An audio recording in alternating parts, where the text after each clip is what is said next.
How is it going? So is this getting recorded? Yeah, it's like simultaneously recording and streaming at the same time. So like we're streaming sweet. on my YouTube, my Facebook, my Twitch. I think on Twitter. We're trying to, at least. And then if you paired the channel, also your Twitch. Yeah. So yeah, I think next time I'll do this, I'll add like YouTube and a few other places as well. If you want, I mean, because technically we're not even supposed to start for like the next 15 minutes. If you want to like tinker around with it and go ahead. No, I'll do that next time for sure. Okay. I've got my YouTube is definitely not the bastion that my TikTok is. No. I mean, that's the other thing too. I hope eventually, like, TikTok is unrolling that that TikTok Live Studio for PC to like select users, so you can live stream. Because look at this, check this out. Oh shit! Yeah, Paul just said hello. Hey, we're gonna be reviewing some debates, talking about Biden's record, talking about sort of pros and cons of his administration. Mostly pros, honestly. Yeah, I mean, my God, what cons? The only cons are the conservatives. Hey, yo! Hey! Nice! This guy. Nice, this guy. But yeah, the hell was I saying? What are we talking about? We're talking about something. Mostly streaming to... You said you were going to do something, and then you looked to the side. Oh, I can't see the computer, so I don't know. Yeah, I can't remember. I can't remember what I was doing. It's been a long day. But yeah, you can simul stream here. This is what I used initially before I tried Streamlabs. It's kind of expensive, but they had a Black Friday deal, so I just took advantage of it. So I don't know. We'll see where it goes. It's a good program. It's user friendly, and I didn't realize that you could pair, like, your guests could pair their social media and stuff to it. That's basically what we were looking to do. So yeah, for sure. This will come. This is our first stream together. We're kind of working out the kinks. Yeah, if anyone's watching, thanks for joining in. Thanks for tuning in. Yeah, we're mostly going to be reviewing debates. I don't know what else we would probably do. Like, have guests on, definitely, to talk about conservative issues, or that would be ideal. If that's what I was saying. The TikTok thing. So, we do our TikTok lives semi-regularly. Trying to get away from that particular platform just because, for sure, they ban us all the time. Say legitimately, what? They ban us all the time. Yeah, no, that's definitely a problem. The ease with which our streams have been interrupted with bans, which we piss off conservatives all the time, and the free speech warriors that they are. Yeah, I know, they go to punish us. Immediately talk to TikTok, and they don't even review the content. They just. What's the most effective way to convince people that Biden is not responsible for inflation without getting super into the weeds? That's a good question. I think the biggest one is the fact that inflation is a global phenomenon. So I was just about to say the same thing. Yeah, you look at other countries. No, you weren't. He was not. I was. He was going to come up with something different. He's too smart for that. True. The thing I would have in your back pocket, Roy, I can't read. I'm illiterate. The thing I would have in your back pocket is the fact that other countries are experiencing inflation as well, comparable or even higher. So the United Kingdom, Britain, they're experiencing inflation, which is at least 2 percentage points higher than ours. So we're a little less than 8, and knock on wood, we are declining. They have inflation around 10%, and they have been led by conservative prime ministers for the past 6 years. So not only is it not a Biden thing, it's not even a liberal thing. It's a global phenomenon under conservative leaders as well. And the United Kingdom is a G7 advanced economy, just like us. Obviously not as advanced as we are. We're the greatest economy on the planet.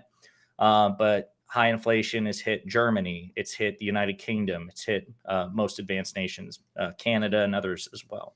So also understanding where the root of this cause is, most economists agree that the supply chain shock that occurred mostly came from COVID and the COVID reaction.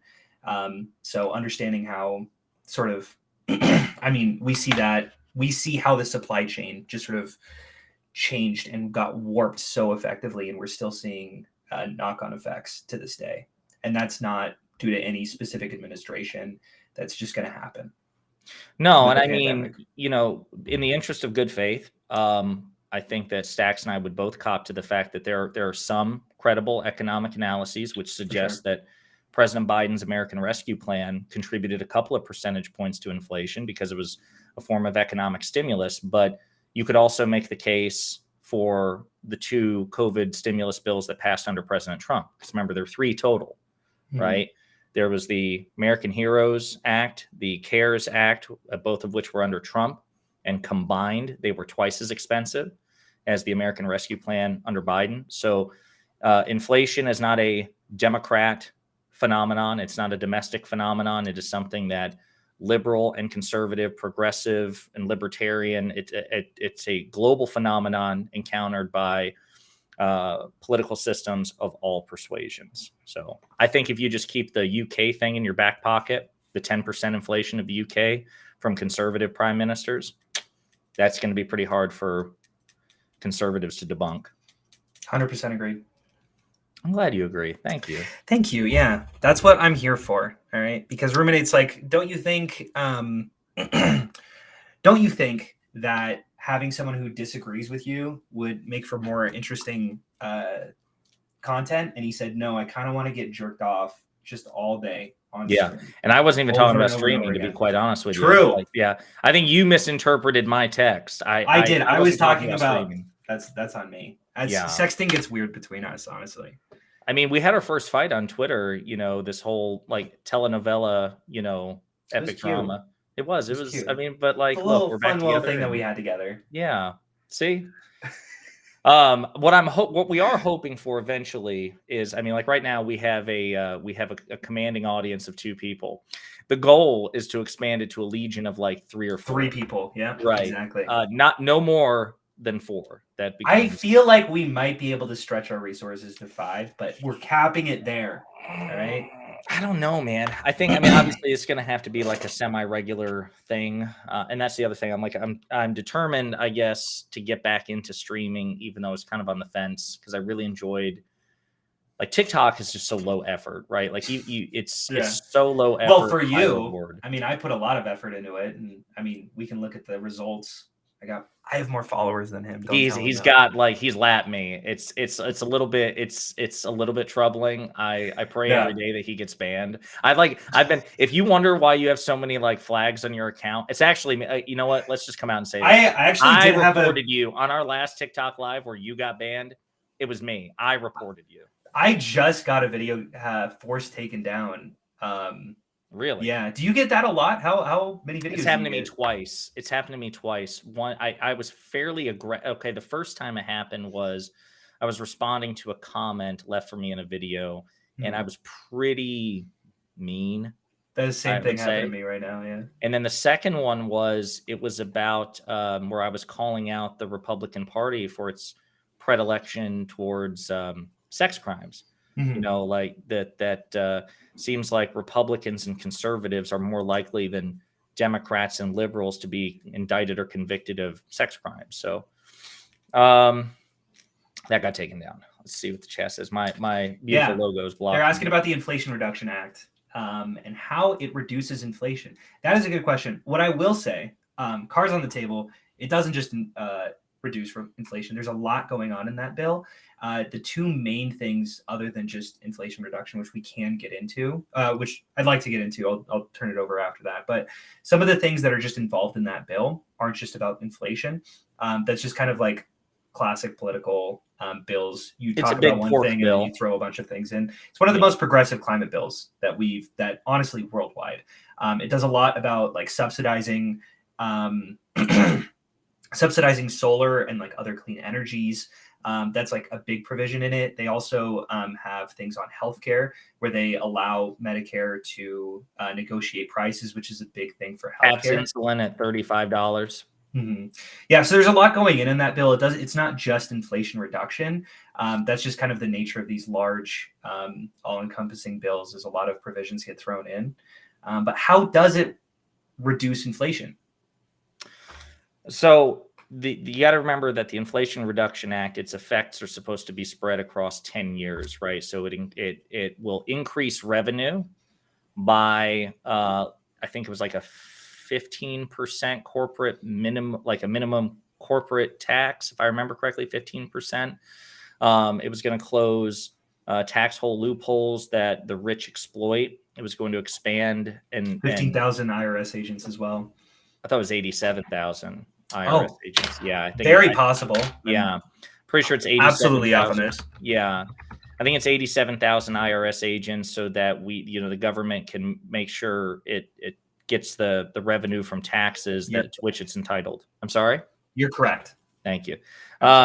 So you have like all these increased like revenue streams over 10 years, and then over 10 years it will also reinvest that revenue into like the climate initiative. I think it was like over 300 billion across 10 years for addressing climate change. One of the big revenue streams coming in, like Stax said, is it would allow the government to negotiate prices for pharmaceuticals, which will be a colossal advantage towards saving money and therefore getting it back to the government.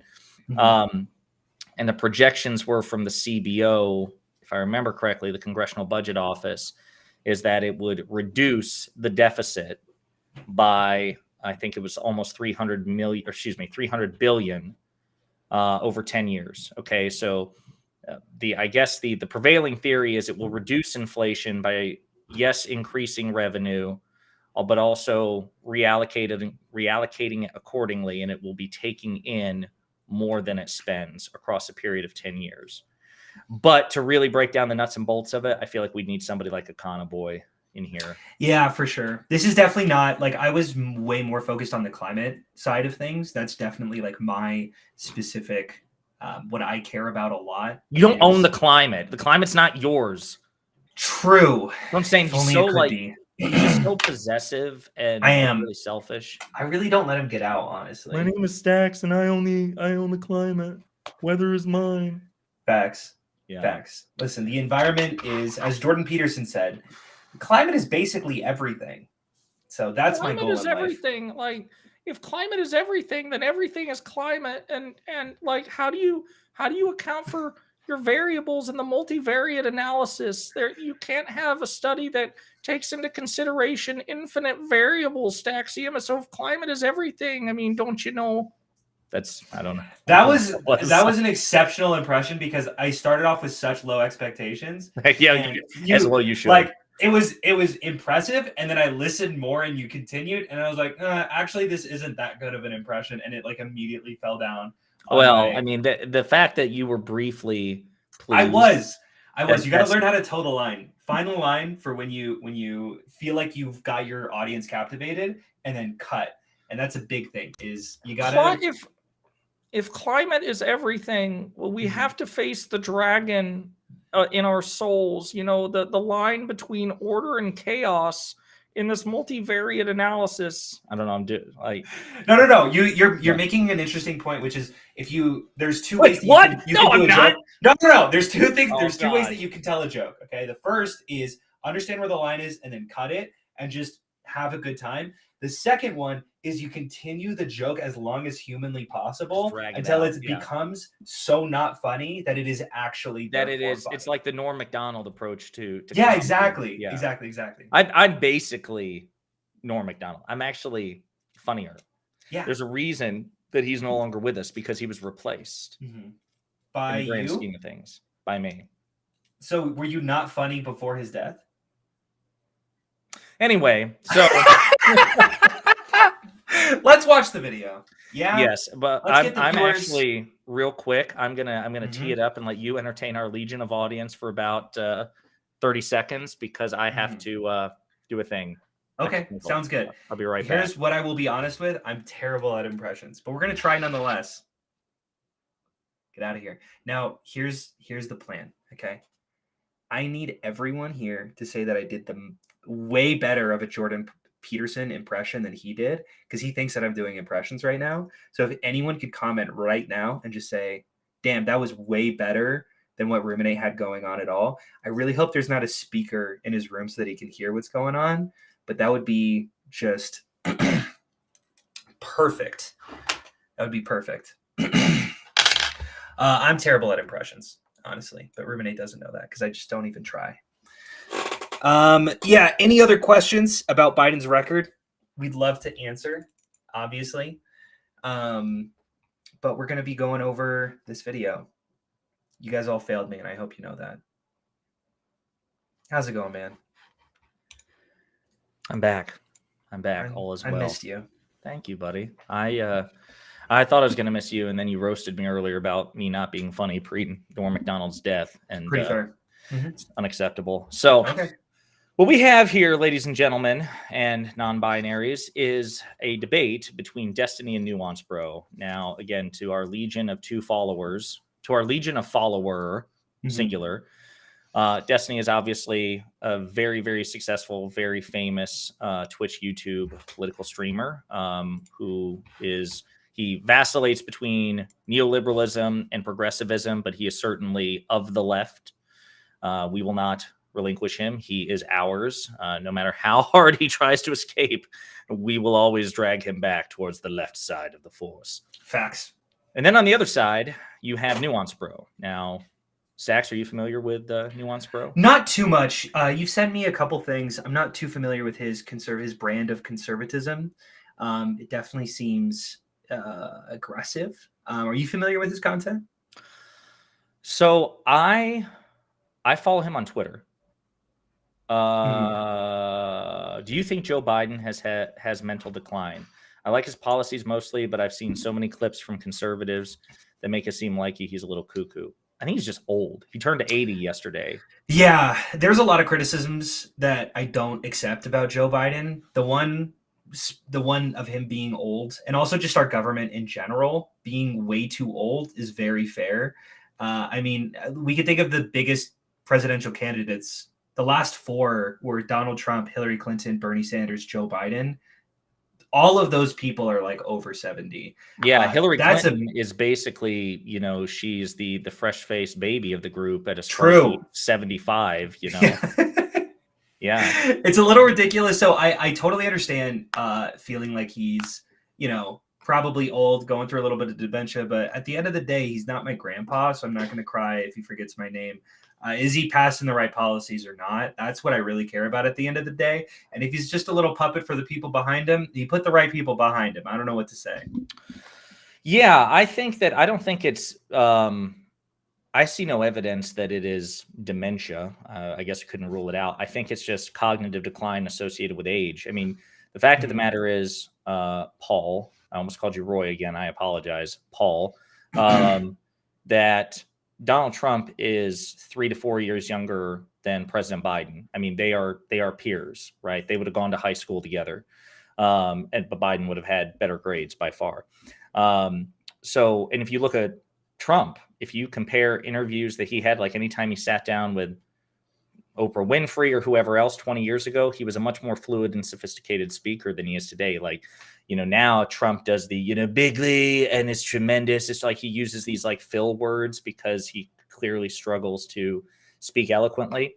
That was not the case 10, 15, 20 years ago. Same thing with Biden. Biden, you compare his 2012 vice presidential debate performance against Paul Ryan. Now, Stax was like 3 when that happened, but to those of us who are of drinking age, we remember that. We remember that very well. And Paul Ryan is no dummy. I mean, he I know he did a lot of P90X and CrossFit, but he was also a relatively intelligent and relatively sophisticated political operator. And Biden lapped him in the debate. So it's just age, as far as I'm concerned. And to Stax's point, as long as he is not like a threat, like his whatever cognitive decline he's experiencing is not dangerous to the U.S., and I see no evidence that it is.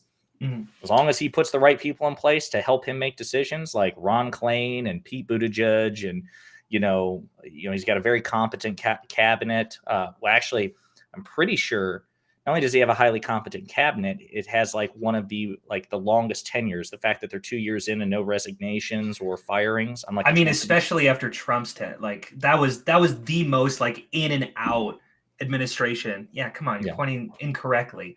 No, but I don't know if you've ever seen those like pictures where it shows everyone who stepped in and out of Trump's cabinet, and it's like legitimately like 40 people over. Dude, it was a turnstile. Can you imagine? Like, it's insane. It's not even a cabinet meeting at that point. It's more like a cupboard meeting. 100%. Nice. Got him. Thank you. I'd stick with the impressions, buddy.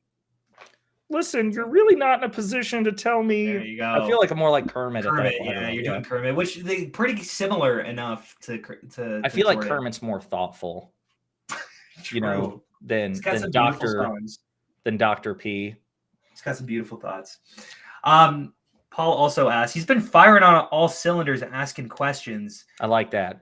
Thank you, Paul, for engagement. I appreciate you, Paul. Thank you for Paul's probably the a bot. only person here. Appreciate you. Paul's probably a bot working for Putin, but at least very possible.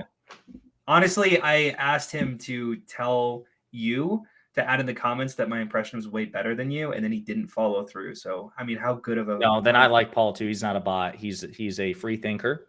Mm-hmm. Damn it, Paul. It's exactly what a bot would say. Why do you answer now and not when I needed you? When I needed you the most? How do you argue with people scared of nuclear threats from Russia? I brought up the whole appeasement argument, but I find it hard to convince somebody when they are so scared of Armageddon. That is a good question. I have been talking with a lot of people who are very freaked out about Armageddon,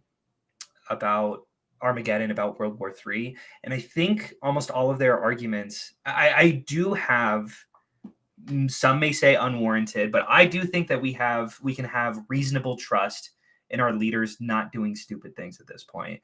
After Ukraine got invaded, we made it really clear that we weren't doing no-fly zones. We weren't going to trigger Article 5. We weren't going to have boots on the ground in Ukraine. We were really careful about making sure that war didn't progress at a specific point, and we were going to do more soft power strategies like sanctions on the country, which I think is a great idea. That's how you deal with global threats, essentially annexing neighboring countries, especially when there's such a world power.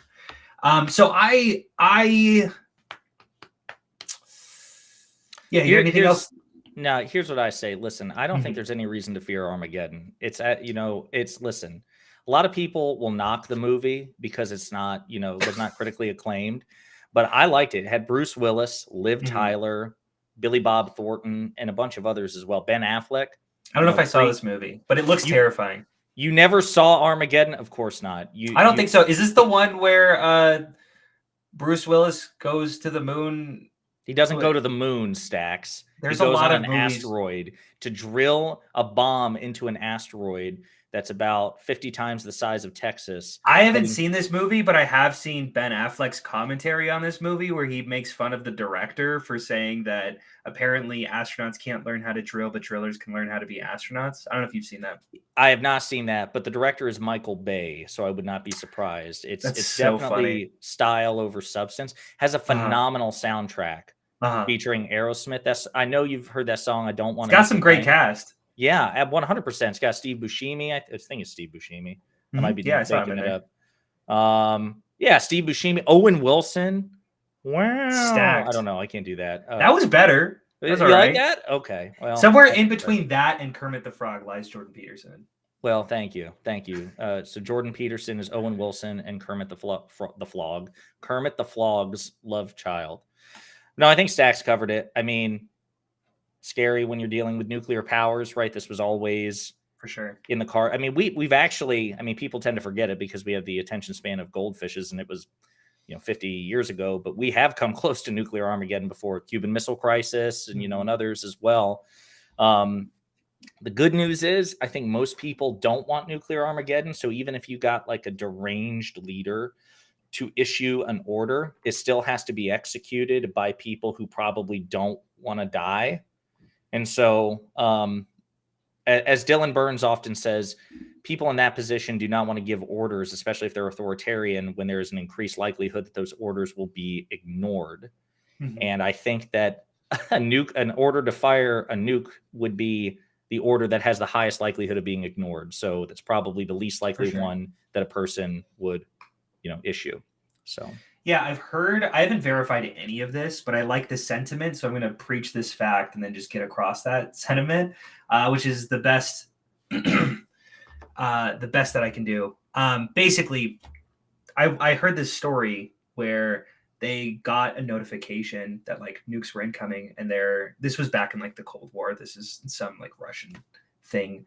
I read this on a Reddit post like 2 years ago. So all of this is highly verified. You can absolutely trust that what I'm saying 100%. Is 100% accurate. Yeah. Basically, they got a notification that a nuke was coming in, and they were supposed to fire back, but they didn't, believing that their enemies aren't that stupid. And it turns out it was a false flag, a false alarm. So, I think that story might not be true, but I think that sentiment is that we do believe that we don't want to just completely blow ourselves back to the Stone Age. I think that that's a fairly accurate statement that we can make about humans. I'm just laughing here because like I read this thing on Reddit. No, look. Was that something in your throat, or were you doing another Jordan Peterson? No, that was, I don't know why I just slipped into Jordan Peterson. Jordan Peterson is not in my throat, okay? I don't know what the hell that's supposed to mean, what sort of erotic fan fiction you're cooking up right now. But I'm just laughing because the Reddit thing.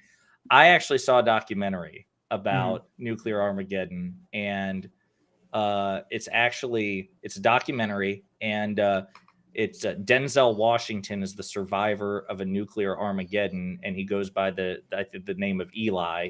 He's blinded by the nuclear Armageddon. He's got a machete, and he fights Gary Oldman. Beautiful. Sorry, this person just responded that it's a real story, so I appreciate you. Damn it! Thank you for verifying for me. Paul, come on, man. Stanislav Petrov.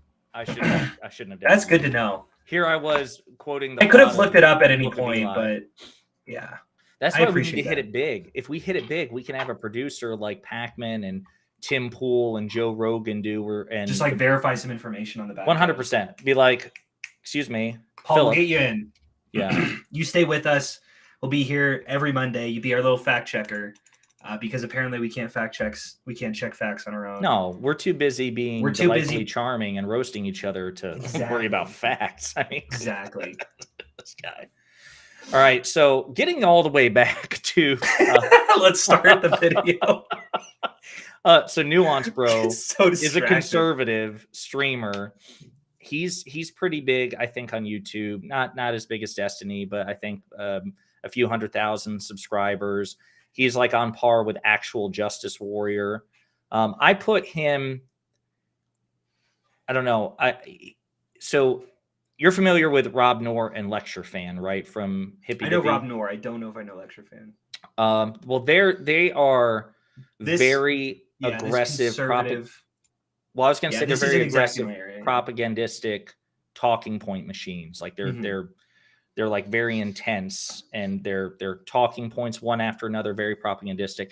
I put NuanceBro and Actual Justice Warrior kind of in the same boat, where they're not as aggressive. They're more bro-like, hey, let's, whatever, we'll chill. I'm not going to be as in your face.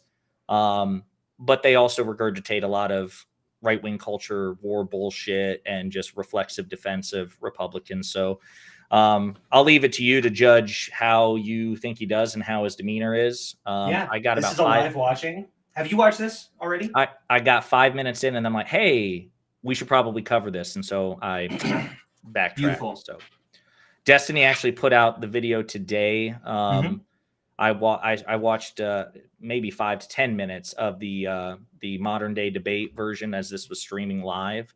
So again, it'll be interesting to see what happens. I think it's about an hour and 20 long.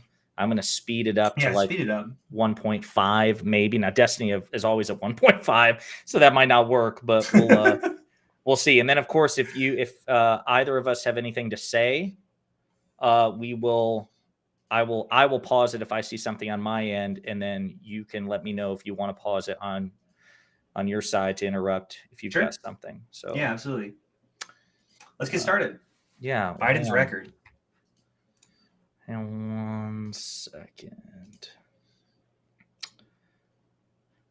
Damn, what was I doing? I accidentally closed this out. Whoa. You don't have to yell. Jesus. Share tab audio. Okay. I'm going to... All right. Only countries open in Europe. A lot of people are. Andrew Tate. Is it loud? Not for me. That's fine. Okay. Yeah, a little loud. Let me. It's about as loud as you are. So you were traveling there. You were quiet a little bit. It's a little quiet. No, quiet it a little bit. Sorry. Quiet it. You're asking me to quiet it. Correct. Reduce the noise. I'm not asking you. I'm commanding you. My bad. I apologize, my liege. Mark there. traveling there during all this stuff. How much? No, you don't have. No, you Absolutely can't. No, you you can't, because anytime people have gone to look for election fraud or look for voter fraud, they either find none or they find Republicans doing it. Okay? They had more than Oh, I should tell you. Okay. Yeah. I forgot. I do have some connection to this. Okay. That's to my own horn. But this debate was announced however long ago, and I saw the subject, that they were going to debate Biden's success. So I knew they probably weren't going to be able to have laptops or anything, but I did make a little cheat sheet for Destiny in a Google Doc, just kind of recapping Biden's successes, like the Inflation Reduction Act, bipartisan infrastructure bill, yada, yada, yada. So I'm hoping that he busts some of that knowledge out. And the fact that he just dunked on NuanceBro about how Republicans are more likely to commit election fraud, it makes me think that the knowledge I imparted will make an appearance. That's Everybody's there, No. a huge line, and they have like... No, it happened at the beginning of the day. It was right from the beginning, dude. Okay. It wasn't later on. And then you are alleging that there was some sort of sabotage that happened in 48% of Maricopa counties. Just I don't care. if you are a person like democracy, then the goal should be to put as few roadblocks as possible between you and actually voting, while still maintaining the safety and integrity of our elections. So the biggest reason why I've always been critical of Republicans that are trying to say, like, get rid of early voting and get rid of mail-in, blah, blah, blah, is that generally speaking... Is Biden succeeding as president? Thanks so much, NuanceBro and Stephen. Given that, Stephen, you would take the affirmative if you want to get us started with a roughly 2-minute opening statement, and then we'll give the same to NuanceBro, and then we'll go right into open dialogue, and then Q&A. Ready to go? Yeah, I would say that insofar as Biden could be expected to succeed, I think Biden has done a pretty phenomenal job in office so far. I think his domestic agenda, passing bipartisan bills, has been really good. He delivered on an infrastructure plan in 1 year that Trump couldn't get done in 4, despite having a historically divided Congress. I think that his foreign policy has gone pretty well so far. The Afghanistan pullout was rough, but he got it done. I think that our presence in getting NATO to support and reaffirm Ukraine, and the support that we've given Ukraine, has been a phenomenal job on his part as well. And I would say that his general decorum as president and trying to bring us together and unify us instead of constantly being divisive and screaming at people on Twitter, has been a pro as well. Yeah. I pause here. Yeah. So something that I think about a lot is Biden is a nonpartisan president or bipartisan president, but I don't think he's a centrist. I think that especially after the primaries, I wasn't really expecting much from Biden. I don't think he took a hard stance on a lot of the issues that I cared about. But once he's been in office, I think he's been pushed progressive, immensely more progressive than I thought he was. He's definitely taken a huge side on the left. He still reaches across the aisle when he passes bills, but I don't. Sometimes I think we talk about him like he's a centrist or like he's very right in between Democrats and Republicans, and I don't think that's exactly what he was saying, but I think that we can hit a lot harder on how progressive he is. Maybe not with such a conservative, but that's something that I talk about a lot. Is when we look at the drug reform that he did, where he pardoned all federal. And began the process of deschedulizing marijuana. Yeah, 100% with the DOJ. When we talk about student debt forgiveness. Debt forgiveness. That was right on the list. The climate agenda, all of these things are incredibly, incredibly progressive movements. His work with transgender people as well has been easily the most progressive work with LGBTQ community ever in America. So I think that we can take a pretty firm stance that he is way more progressive than I think anyone really thought that he would be. Yeah, I don't think there's any question that I think the perception of many that Biden is centrist comes from his campaign rhetoric. And sometimes he, during the first year and a half into his presidency, it used to frustrate me, especially when I saw how egregiously bad faith Republicans were being with Biden, tarring and feathering him as a socialist or a communist, even though he was making aggressive efforts to be rhetorically centrist, or at least rhetorically bipartisan, and making active, aggressive attempts to reach across the aisle on a myriad of issues. So the fact that he took a more conservative approach to legislating and to negotiations and tried to make everything bipartisan, and they still went out of their way to try to paint him as a, Bernie Sanders AOC tier progressive, it was really frustrating because I wanted him to abandon, or at least dial back, the bipartisanship or the centrism and be more combative. And I think he kind of stubbornly stuck to it for a year and a half. And then eventually, I think he finally reached his breaking point when he saw that there was no repudiation of election denialism, and his approval ratings were still slipping. And then so when he rhetorically and legislatively took more aggressive steps to be progressive, so when he embraced the dark brand and persona, when he, pursued the Inflation Reduction Act and descheduled or began the process of descheduling marijuana, the student loan forgiveness, yada, yada. Those are, relatively speaking, as you say, progressive policies. And when you combine that with a more progressive style rhetoric, we saw his approval rating rise up. So I think actually, to your point, progressives who were frustrated with Biden were at least somewhat vindicated, because it was like, dude, when you do popular progressive things and you speak like a popular progressive, you will see your approval rating increase. Now, Republicans will still hate you, but they're going to hate you anyway. That's the whole point. Biden at this point, with a very slim exception, he's not going to win over the Republican voter base. They're lost to him. Certain independents and moderates, yes, and he should still go for them. But if it's a choice between hyping up your base or trying to tilt at windmills to get the Republican base, go left. Go 100%. left. 100%. Yeah. You ready? Yep.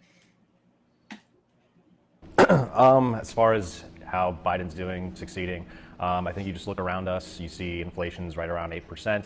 You see deficits are still well over $1 trillion. The national debt's over $31 trillion. We see turmoil internationally, in Ukraine in particular, which we didn't have under Trump.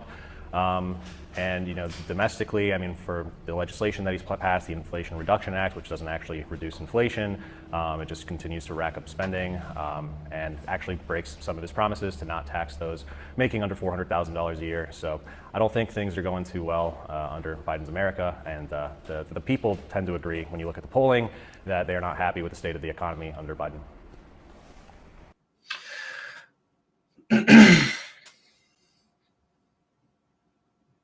Hey, sorry, I can't hear you. Did you mute yourself? I did mute myself because I don't want to make any noise that will interrupt here. And then I went on this whole beautiful monologue. I was trying to be considerate, and then, of course, it failed, which means I'm done being considerate. I'm abandoning that. I was trying to take notes of everything NuanceBro was saying, and I understand that this is a prologue, and they'll probably dive into it. But he said inflation 8%, Ukraine, Inflation Reduction Act being not about inflation. Say what? The Inflation Reduction Act, not about being. Then saying that Biden walked back his promise on taxing people under 400,000. Yeah, I'm not familiar with that promise. Did he promise anything about that? No. Was it not about increasing? Let's steal man NuanceBro. He obviously wasn't saying that we wouldn't tax anyone under 400,000, but increase taxes about 400,000. That's accurate. I think that's what he said. But and they may get into it, but I don't know of any tax rate changes on individuals or households with that make less than 400,000. So I just want to make sure inflation 8%, foreign unrest with Ukraine, the Inflation Reduction Act not addressing inflation adequately, and walking back his promises not to tax people who make less than 400,000. Yeah. Something worth mentioning that I do see conservatives do a lot is they always point to the $31 trillion deficit deficit that we have. I remember someone, the biggest Trump guy I've ever met in my entire life, who was like, Biden just passed $31 trillion. You know who passed $30 trillion? Like Donald Trump. Every single president has contributed to this deficit. It's such a weird attack when it feels like this is just sort of what happens with government spending. Yeah, Donald Trump contributed more in a 4-year period to the national debt than any president in at least in modern history, and perhaps all of history, even as a percentage point. $8 trillion, right? And not all of that was COVID spending. There was at least, I mean, he was deficit spending like a mother, and then he also did, $2 trillion worth of tax cuts. Then came the COVID expenditures. And yes, that they were bipartisan, but as we often do, everybody blames, good or bad, the things that happen under a president on the president. And to be fair to Trump, and I'll give him credit for this, Trump was actually a vocal supporter of robust COVID stimulus. Yeah. He was the one pushing. The Heroes and Cares Act. Yes. Yeah. Now, I don't think it was because out of like a genuine benevolence. I think it was because he saw it was an election year and he saw that he was, in deep shit. But sure. But I mean, it was still the right thing to do, even if his motives were probably sinister. Yeah, when it comes down to, maybe this is a bit of a hot take, but when it comes down to politicians acting like very selfishly when it comes to the policies they enact, that's something I don't really care about. Yeah, honestly. I don't care. Whatever gets you elected, like I understand, like whatever your motives are, I'm not here to be your friend. I'm right. here to get whatever the fuck is on the table that's best for me, and that's all I care about.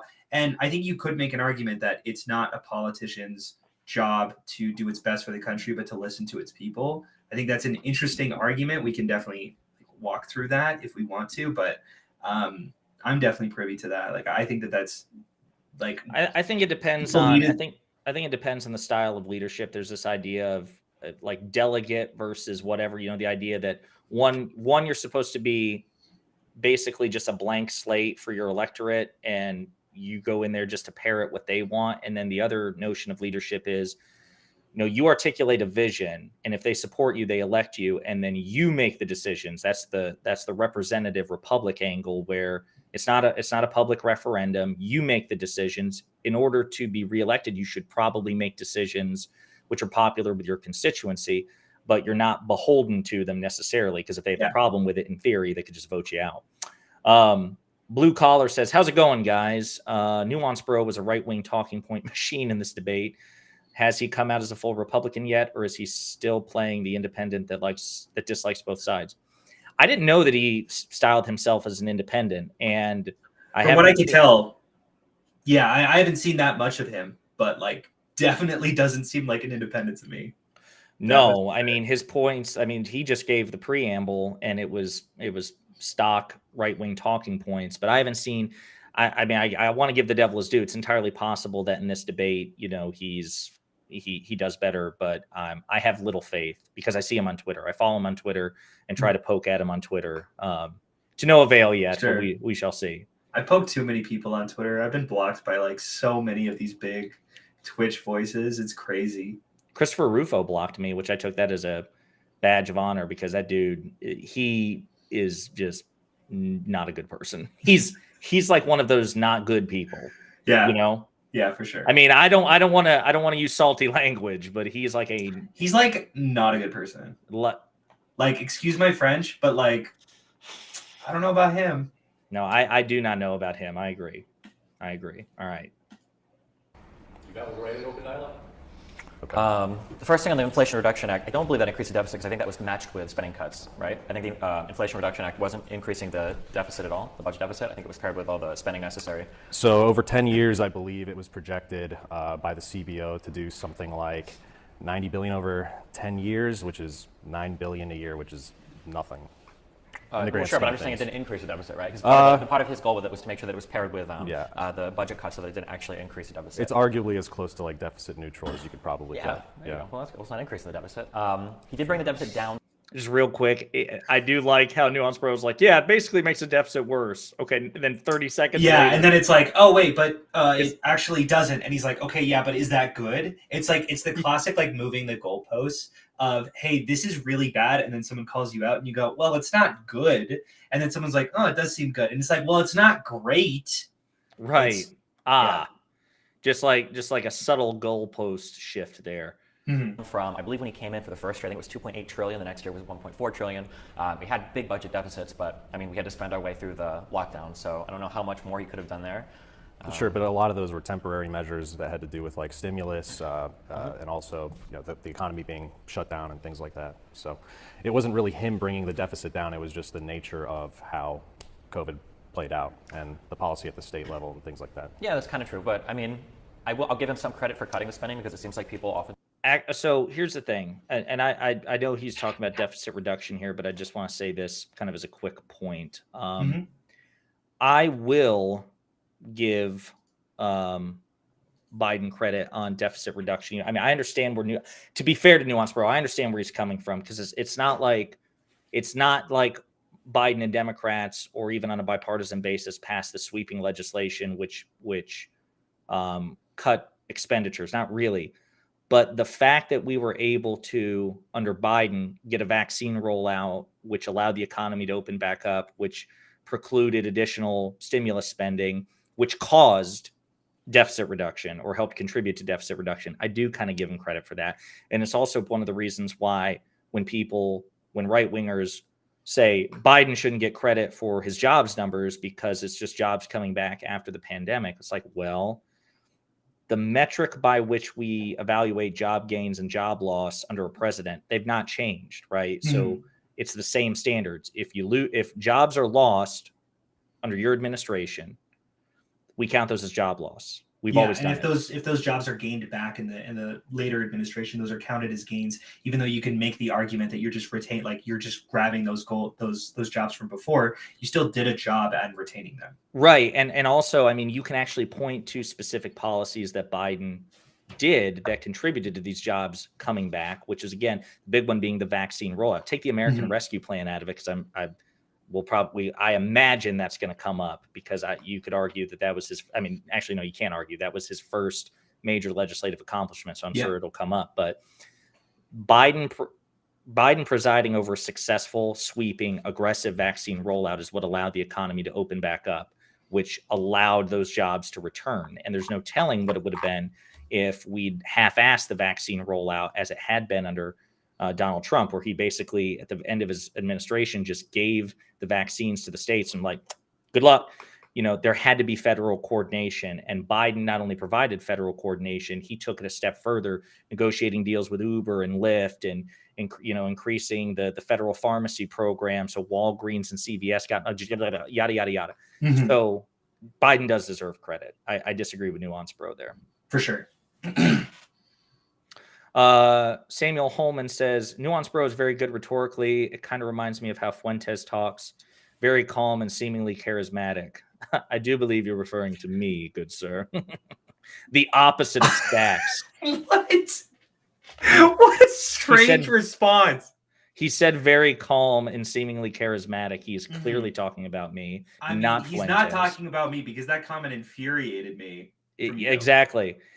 Stacks is not calm at all. He is like he's about to blow his stacks at any given point. You see what I did there? No, yeah, that's seemingly charismatic thing it's very accurate.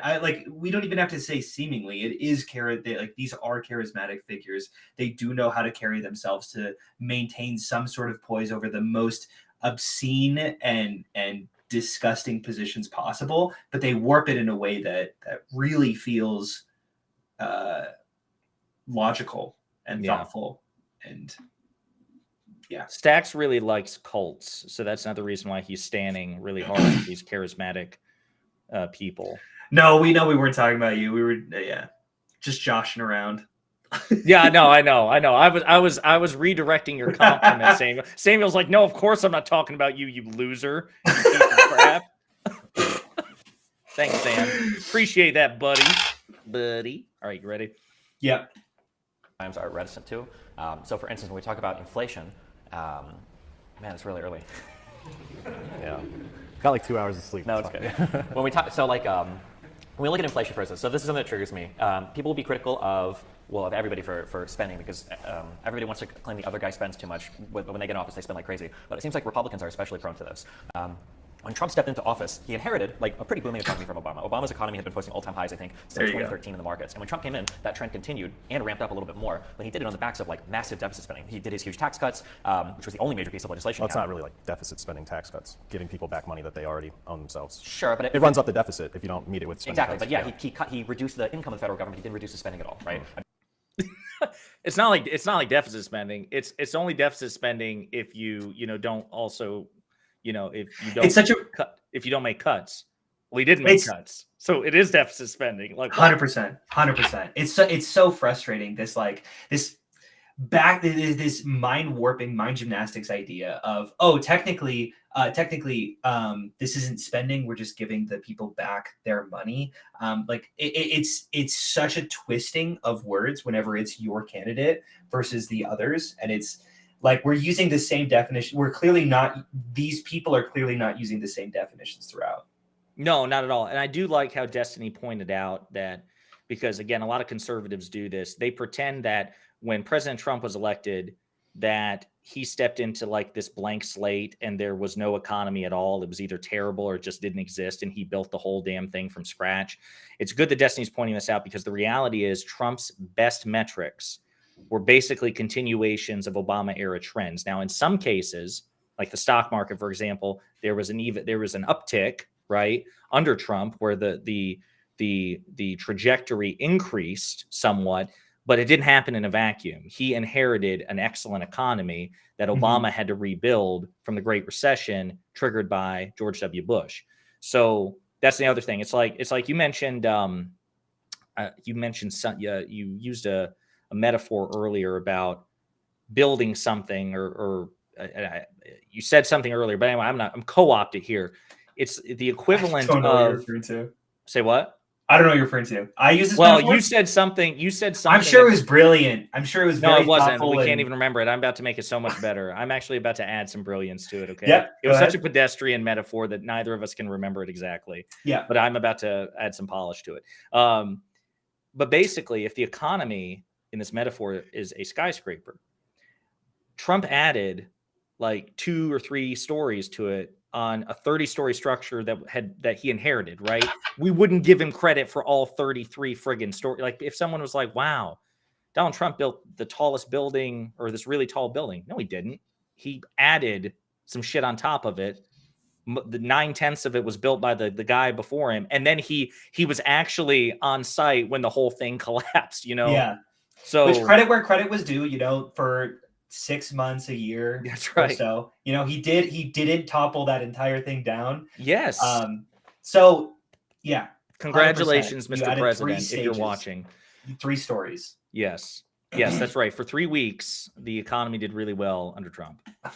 I believe before Biden, Trump had the largest budget deficits in the history of any U.S. president. Inflation adjustment. Most of that obviously due to COVID. I don't know most of it was due to COVID. It's almost entirely due to COVID. I think there were some in the early years where he was still deficit spending like crazy, because he was doing these, like he did his huge tax cut, but he didn't pair with any spending decreases at all. Yeah, nothing compares to the COVID spending though. Sure, nothing might compare to it, but I'm saying he did have like 3 years where he had an opportunity to do something about the budget deficit. Yeah. He didn't. The inflation rates remained historically low.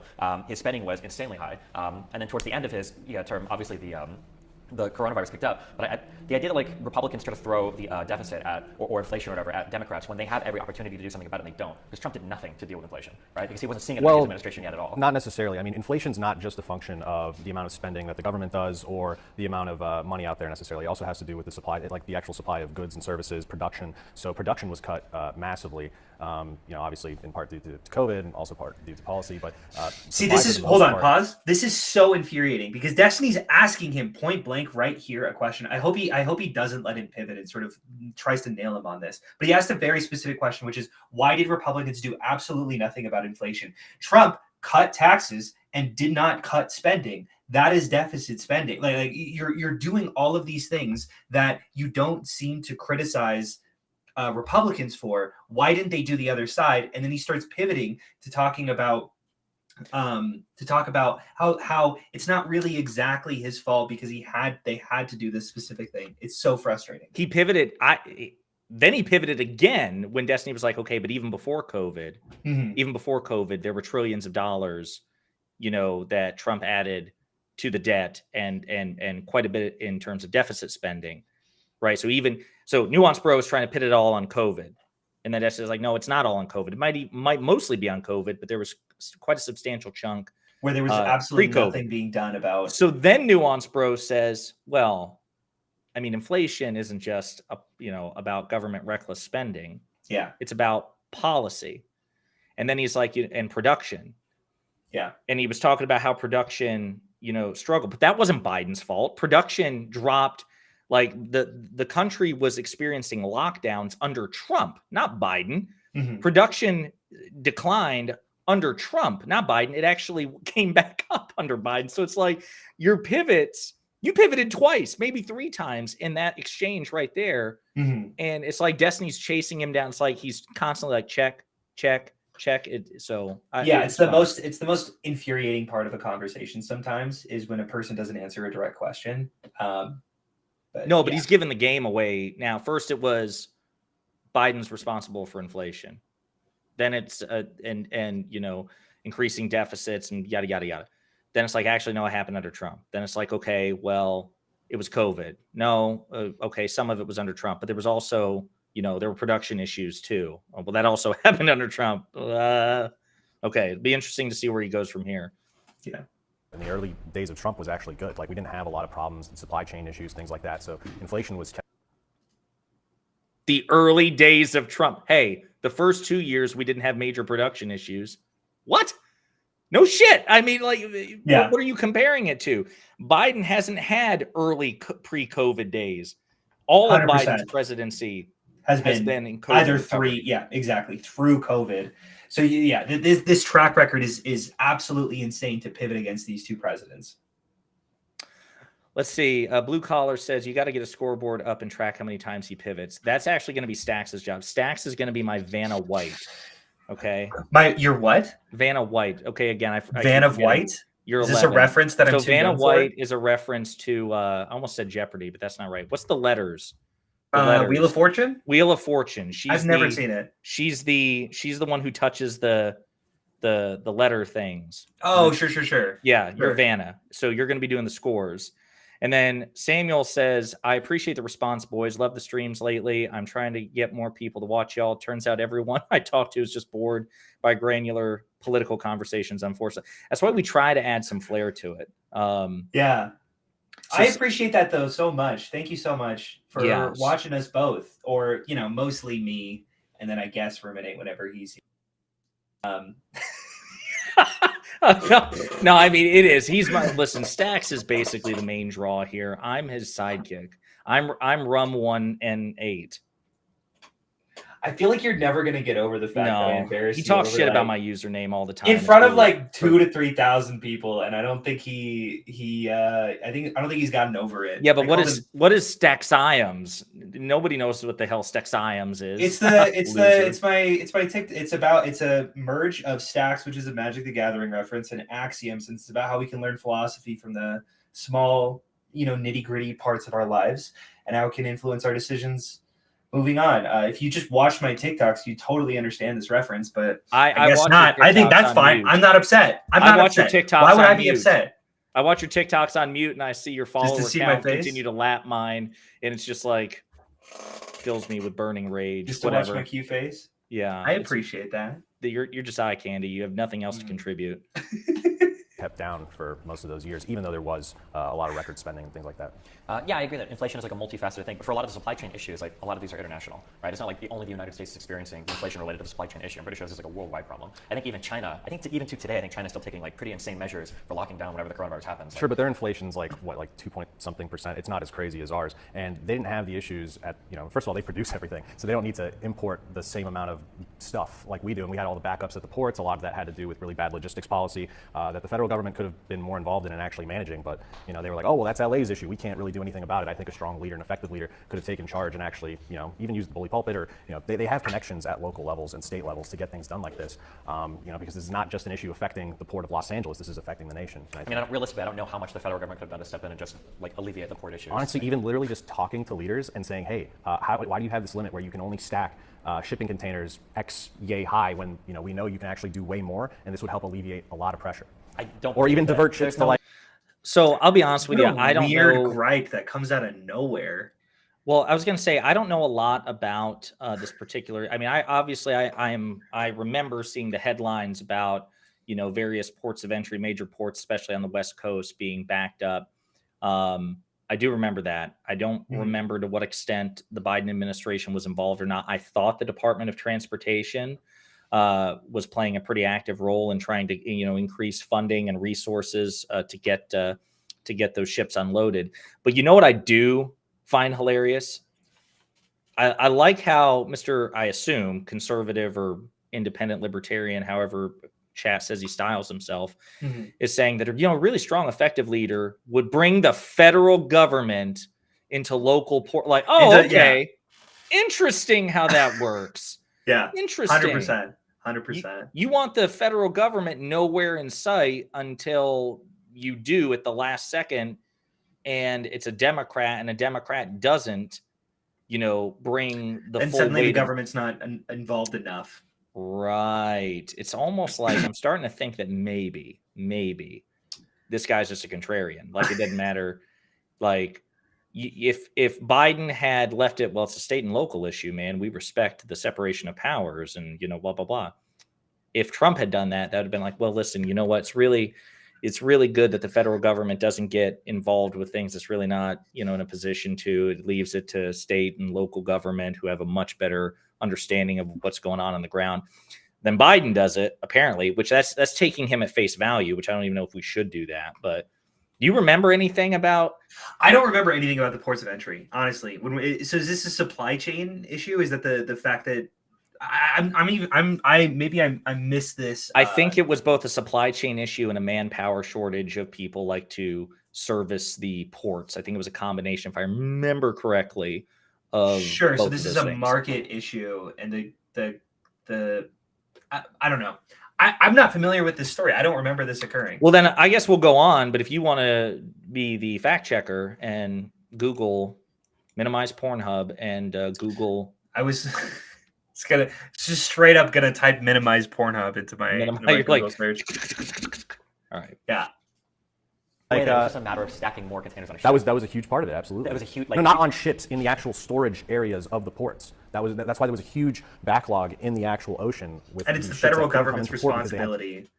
It's the federal government's responsibility to tell a shipping container company how best to stack their containers. What a strange and bizarre gripe to have from a conservative. It's something that irks me to no extent is people treating Biden like he's an authoritarian or dictator when we live in a fucking democracy. Like federalism doesn't exist to these people. Either Biden is far outreaching the steps of what a president should do, or he's just fully he's not engaging in the local capitalistic structure of some ports of some companies that operate like shipping container companies. Is that what this gripe is? Yeah, it's interesting because I find that conservatives have like mutually exclusive positions on Biden's authority at any given time. It's Schrodinger's authoritarian. That's what we're going to start calling it. It's like whether or not Biden's an authoritarian, I mean, he is and he is not simultaneously. You got to look in the box first. Yeah, exactly. So he's a commie socialist, fascist dictator, god emperor, also dementia-ridden and addled and enfeebled, and he doesn't do enough, but he does way too much. But he does too much in a not enough kind of way. That's the thing about Biden that's really frustrating. Exactly. Yeah, exactly. It's well, like when people bitch about gas prices. No, 100%.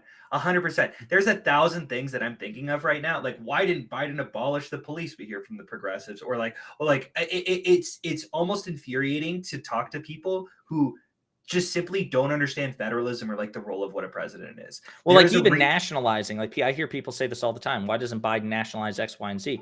Congress has to authorize it first. Like anytime that like big examples were like when FDR federalized, it was a company. The New Deal. Yeah, and he had to have congressional legislation. And also, to be also fair, I'm sure there were times that FDR exceeded congressional mandate because that's just how FDR rolled. Man, he was just like, I'm going to do this. Doesn't matter. But I mean, like, times have changed since then. Biden does not have the constitutional or legal authority to federalize anything unless, again, Congress passes a law enabling him to do so. And then when he does slightly like overreach, like you saw with debt or the student debt forgiveness. Like the judicial system is right there saying, "Hey, that's a little too far. We're gonna cut your power a little bit here." That needs to go through Congress. And that's why Hillary Clinton should have won in 2016, and everyone should have voted for Hillary Clinton in 2016 because, again, ultimately the. Can I tell you something that will probably make you hate me? No, you did not. Did you? My biggest regret of my life. Oh yeah. Yeah, I voted Jill Stein in 2016. I did. I was like a bleeding heart socialist, the most aggressive, like anti-war. Yeah, no, I know. Listen, this was 6 years ago. I feel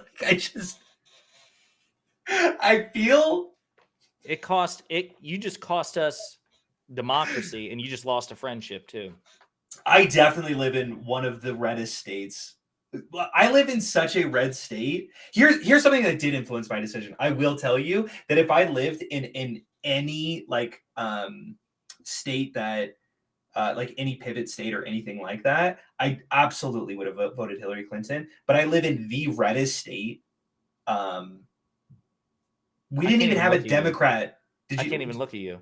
I can't even look. Did you turn off my camera as if that's how? I turned off my camera. No, you turned off your camera so that you can't look at me. Yeah, you don't deserve to see me. How do you think? Shut up. Turned up. Shut up, Jill Stein supporter. True. God. That was the idea that I had, that it was like, hey, listen, I live in a red state. It's never gonna flip. We didn't even have a Democrat run for Senate. With like why would they? They know you wouldn't vote for him. They're like, what the hell? This kid won't vote for me anyway. Unbelievable. Exactly. Even Samuel's done advocating for this stream. I mean, the amount of times I point to specific things occurring where they're like, "Whoa, why did this happen?" Almost all of it is like pivoted right on the fact, like why did Roe v. Wade get overturned? Hillary lost. Literally, that is because Hillary Clinton did not get elected in 2016. Like, there are so many points as to like I can point to as to why insane, terrible things occurred, and it's because of you. 2016 election. It's because of me. Because of me. You and Brianna Joy Gray are monstrous. Wow. Yeah. I felt like a shiver down my spine. As well you should. Wow. You are the BJG of this stream. That hurts. Good. A little bit. Good. It should hurt. Are you kidding me? That's great. I can't believe you publicly said that to our legion. I did publicly say that. fans. This was 6 years ago. I was way like completely uninterested in the system. I felt like nothing could ever possibly get. I don't know. I was on a deep end. I was going through my socialist arc. Well, I'm going through a betrayal arc right now. You initiated it, so thanks for that. Yep. Let's continue. Where to put the actual shipping containers. So I'm curious, what percentage of like all of the backups you think was contributed to by not being able to just stack boxes high enough? There's no way. It's hard to actually put a number on something like that, but that was a huge issue initially, and then they actually did roll back that rule, and then there was like train logistics, there was trucking logistics involved as well, and then they also had to divert some of it to like the port of Long Beach and other ports throughout the United States. But yeah, I mean there was a lot of issues that the federal government could have absolutely, and the Biden administration in particular, could have gotten a lot more involved in when it came to logistics, and they just weren't in the earlier days. Yeah, I mean especially from a Democrat leadership, I feel like the Democrats are more likely than not to get involved at the federal level if they have the ability to. The idea that it was just a simple aspect of them saying like, hey, I need you to like logistics better. I don't know if I'm buying that one. I do know that when it came to logistics, congestions, and everything, one of the big issues was, especially during the coronavirus pandemic, you had like this huge transfer of people from spending to services to spending almost exclusively on products because things like restaurants were shut down, people weren't traveling as much to go out to eat. And one of the big early contributors people were saying to inflation was that even if you're not spending as much as you were prior to the pandemic, now all of your spending is going into goods, like importing stuff, buying shit. And there was just no possible way. I don't think a speech or a tweet by Biden could have like magically fixed all of the logistics like hangups that we're having in relation to the unprecedented amount of goods that we're shipping into and throughout the United States. Yeah, it was also hours worked. There was like certain rules I think set by the union or something that worked there as far as how many hours they could work and how many people could work on a certain shift, operating the cranes and things like that. So that was another contributing factor. What do you think of? What is he advocating? That like people should just, while a global pandemic happens, just force your employees while a union is occurring, what is Biden supposed to be doing in this instance? Is he supposed to?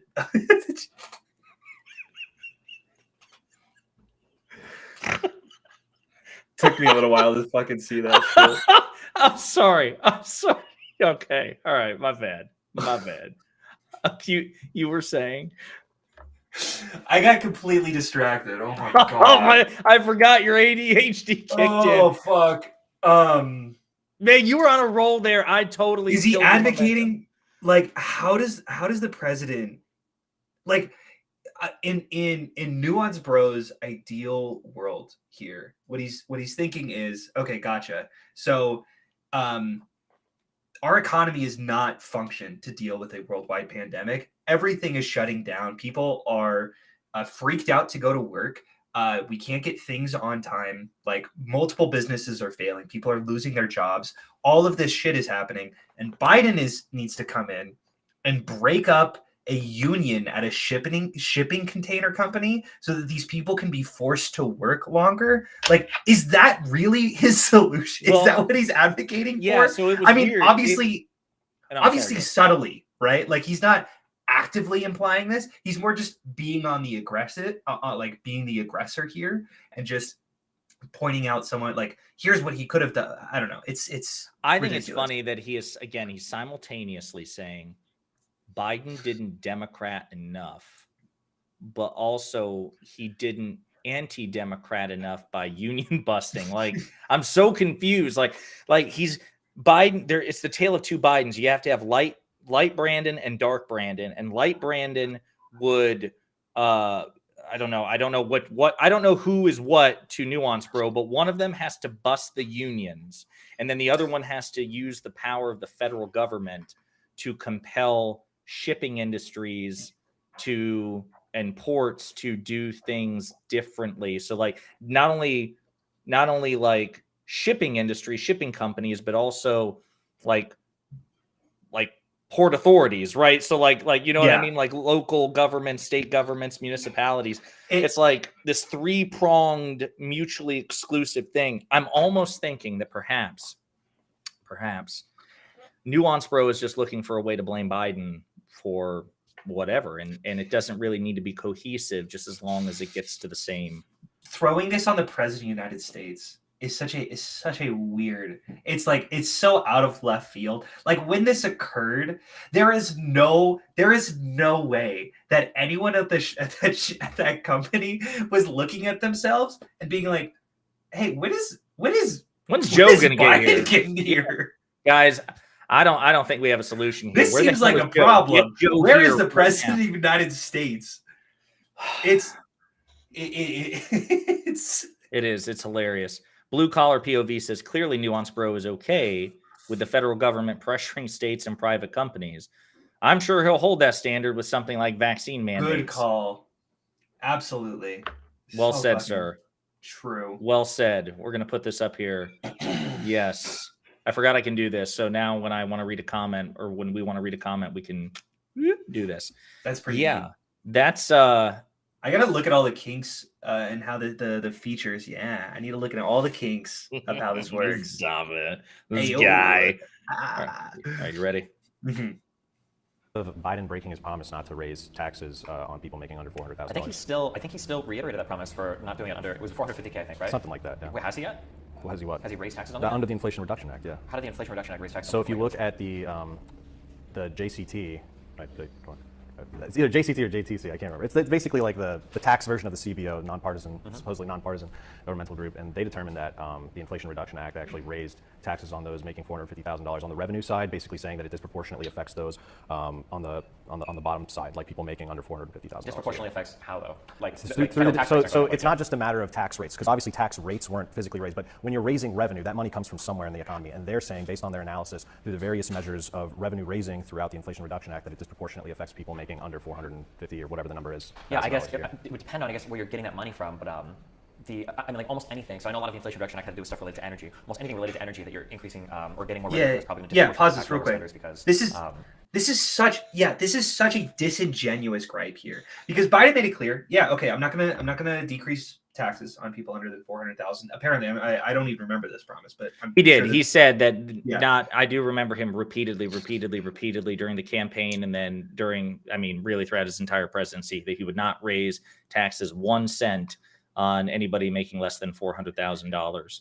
Yeah, and then Destiny points out, hey, it doesn't seem like the tax rates aren't increasing for those under 400,000. And he's saying, oh, well, technically, if we want to look at who invests in solar power, those tend to be rich people. So if you subsidize those specific solar power industry, what you're technically doing is helping out the rich who are above $400,000 disproportionately. Like, it's such like a weaselly way of looking at subsidies and taxes to say technically this person it feels so weaselly. Yeah, so I mean it's kind of like I wonder if that logic would apply. I'm thinking like Trump's trade war with China, for example. All right, different context, but the idea like every economist under the sun with which I'm familiar has made the case that Trump's trade war with China actually hurt the American consumer. 100%. And who does that disproportionately affect? Every single time. Right. I doubt NuanceBro would and like that. When we talk about literally any Brit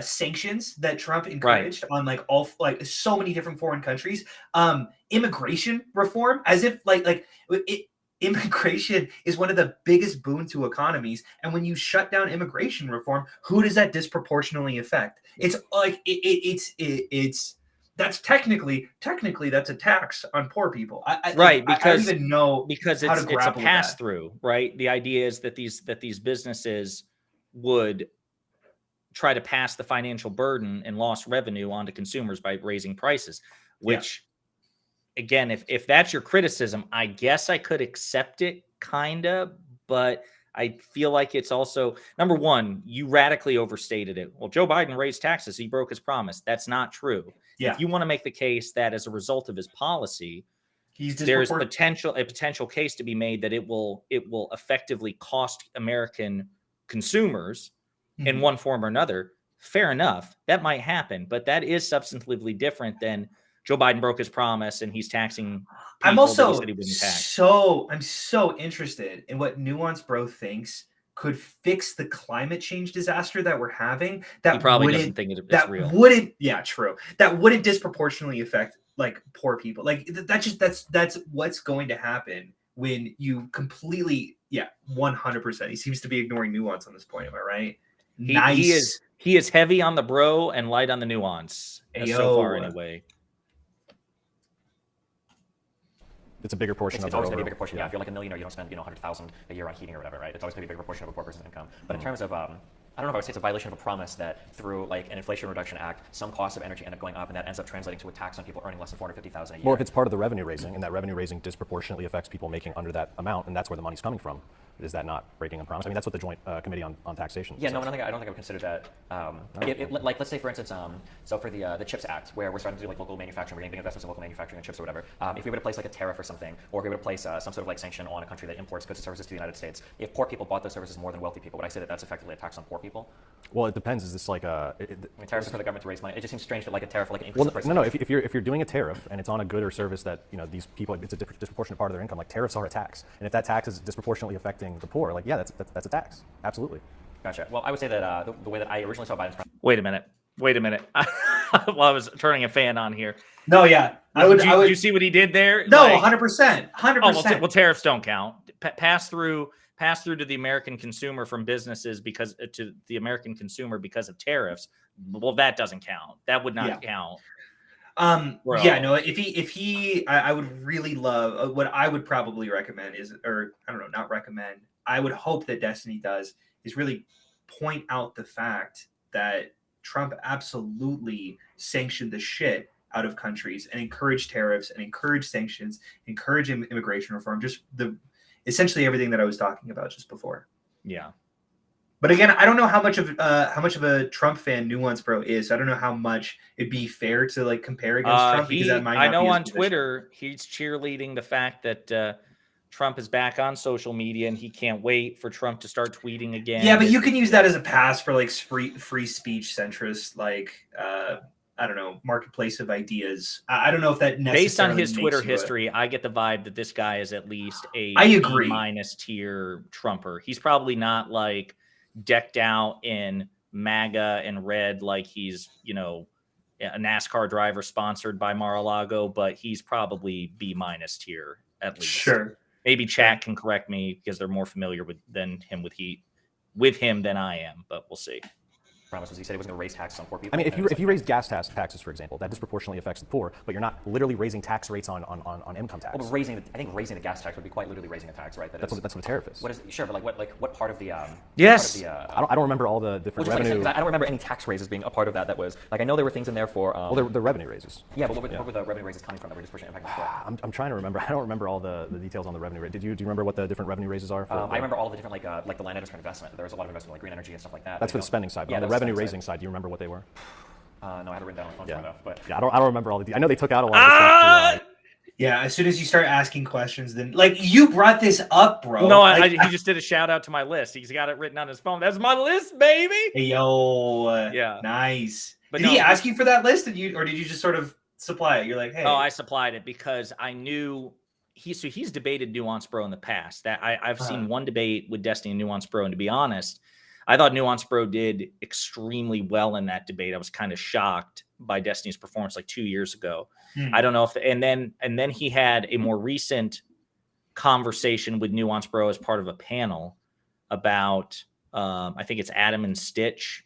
I saw it was a couple of months ago. It was like their 200th show, and it was about January 6th and Trump and whatnot. And that's what now it's all coming back to me. He is a low key Trump stan, gotcha. And I wanted to make sure that Destiny was well armed because I wanted him to kick his ass, you know, rhetorically, obviously. Hell yeah. I'd love to see that document, honestly. I'll send it to you. Yeah, I argue I argue for Biden all the time. As well, you I should. think a document could be nice. I'll send it to you right now. But anyway, I just love how I love that. Well, it's different when a tariff. It's different when it's a tariff. It's different when it's.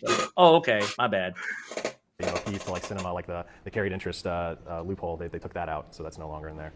But yeah, do we have questions, James? Yeah, we can actually jump into. Well, wait, here's a question. I'm curious. I'll ask this. Do you think Trump would do better in regards to spending and inflation than Biden would have now? I mean, that's like a hypothetical. I don't know if we can. It's just we had like a midterm now, which was like arguably like a referendum on the current administration, right? And you know, usually when we say this guy's doing a horrible job, generally the argument is that my guy would have done better. That's typically people. So do we think that if Trump was in his position now, do you think Trump would have done a better job? It's hard to say because again, you know, you have to look at the makeup of Congress. You have to look at the makeup of the Senate. Would he even be able to get legislation passed out of there because he's a Republican, and then the House, you know, being Democrat, the Senate. He had the same majorities that he did when he was president. Then. I mean, that's like I really don't know. I have no idea. What a weasel! How can he possibly think of the hypothetical of Trump being president and having to deal with COVID? What a like a completely abstract amount of philosophical... I know there's no way to know because COVID happened the second Biden was inaugurated. Right? It actually escorted him into the White House. He was holding COVID's hand. Yeah.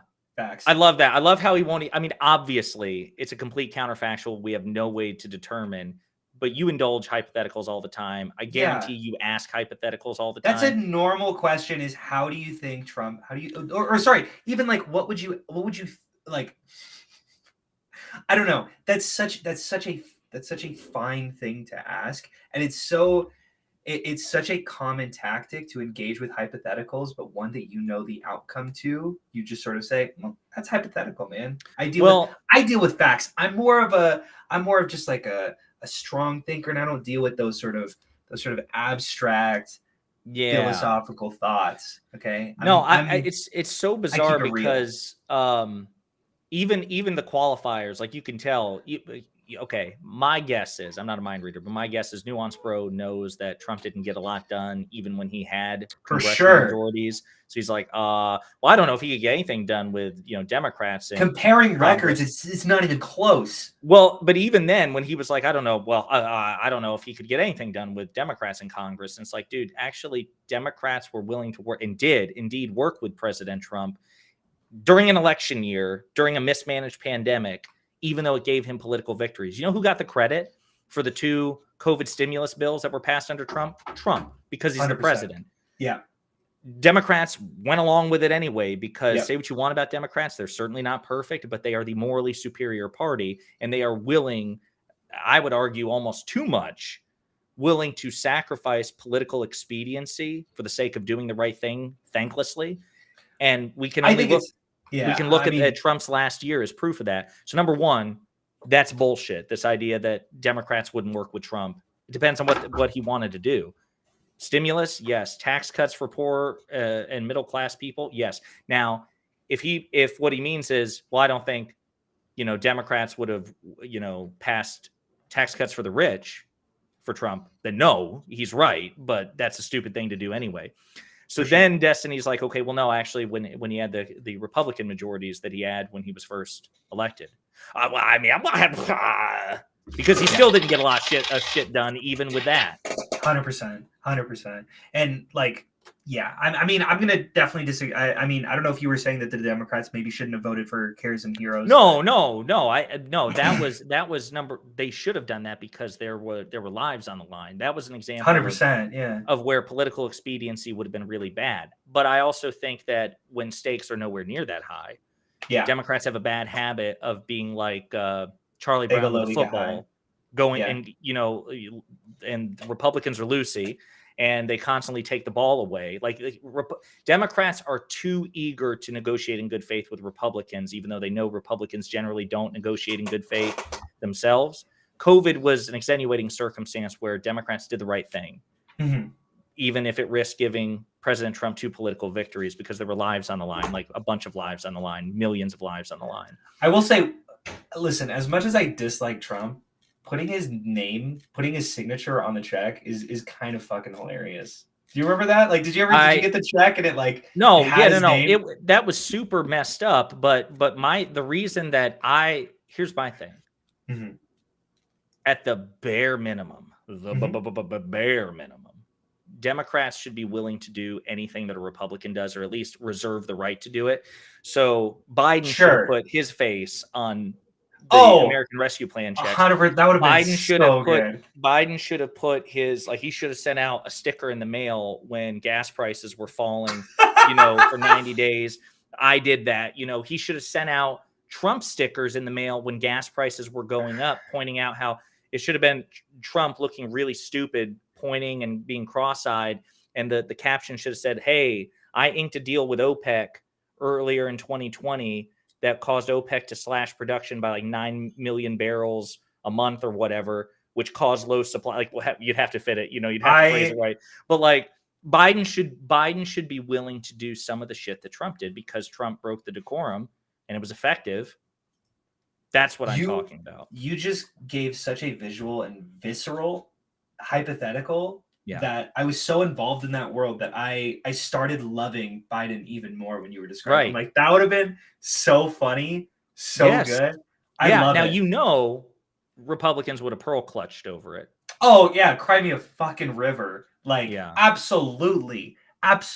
They pearl clutched when he said, hey, isn't it not great that a lot of Trump supporters still deny the election? And they're like, not all Republicans. I'm like, hey, he definitely made it clear that it wasn't all Republicans. He put up a disclaimer in neon behind him. And he was like, he said, not all Republicans. I'm criticizing very specific people. And they go, literally half of the country? Are you kidding me? Yeah, and he's like following it up with, I literally don't mean literally half the country.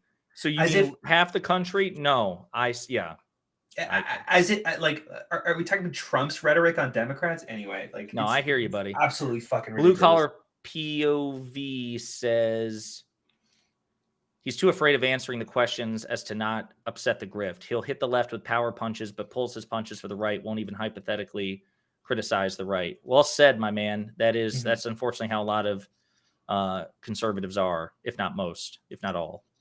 I would imagine so. I would Biden imagine speaks so. a lot about the deficit. He talks a lot about it. He's like Every president talks about the deficit. Trump didn't do. He never talked about the deficit. He spoke about it, but he never did anything about it. Right? What you said talked about? Sure, but I mean, like when Biden hasn't really done much about the Inflation Reduction Act, though, at the very least, that was a bill that was paired with revenue-raising mechanisms. It did basically nothing. But It's not going to make a blip in the deficit whatsoever. But at the very least, it was deficit. And it arguably increases inflation. Probably. Did Trump ever? I don't think that's right. I think most people. Well, the CBO said it either did nothing or it even had the potential to raise it by like 0.1%. But they also, to be fair, said had the potential to lower it by 0.1%. Yeah, the deficit neutral is better than. Listen, the CBO said it was definitely going to raise it. Okay, to be fair, they said it might not raise it. Okay, to be fair, they said it actually might lower it. Oh, okay. Every president talks about the deficit. Well, Trump didn't. He didn't talk about the deficit? Well, okay, he talked about it, but he didn't do anything about it. Well, you said talk about it. So it's just so funny. He wants to be very hyper precise in gotchas with his language when it comes to getting gotchas on Destiny. Yeah, but then as soon as you start being hyper focused, then it's like, oh, hey, you're not arguing in good faith, man. Come on, you know what I meant. Yeah. Wow. Yeah.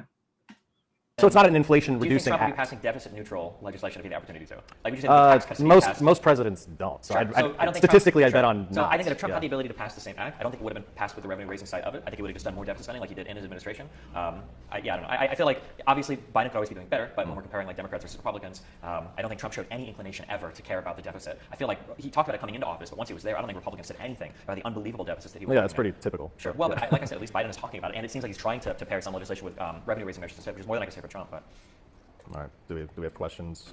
Or? Forgive me. First, if you could read out my question, in case it hasn't been discussed already. But just to focus up here, have you talked about the student debt forgiveness plan? No. Okay. Let me love to hear your thoughts. Okay. So the question is about student debt forgiveness. So Biden did that through executive fiat. Could you pause this real quick? Struck down in the courts recently. How do you feel about student loan forgiveness? I mean, I am open to the idea that it is economically long-term a bad idea.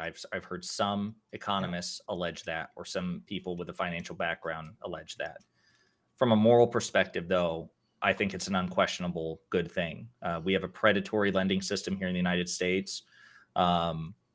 College is not just in terms of total dollars, but even when you adjust for inflation per capita, it's just vastly more expensive than it was 30 years ago, than it was 30 years before that. And we have also cultivated a society which says to students, you need to get a 4-year degree to do anything. And so we have done a poor job, I think, preparing vocationally young people. I feel, I mean, I'm 31, not super young, but still young enough that I can recall not getting sound advice from my guidance counselors in public school, where they're like, just, you need to go to college, you need to go to college, you need to go to college.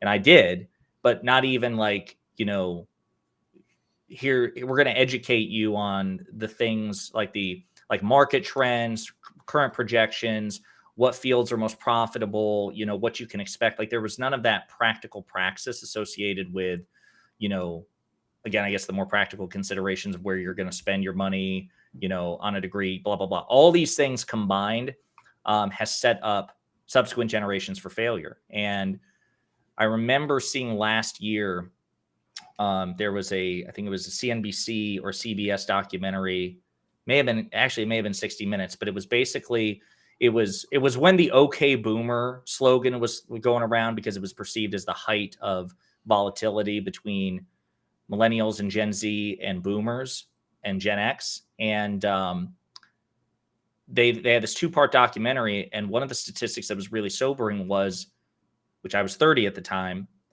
that 30-year-olds in my father's generation and the boomer generation, when they were 30, they controlled on average, a quarter of the nation's wealth.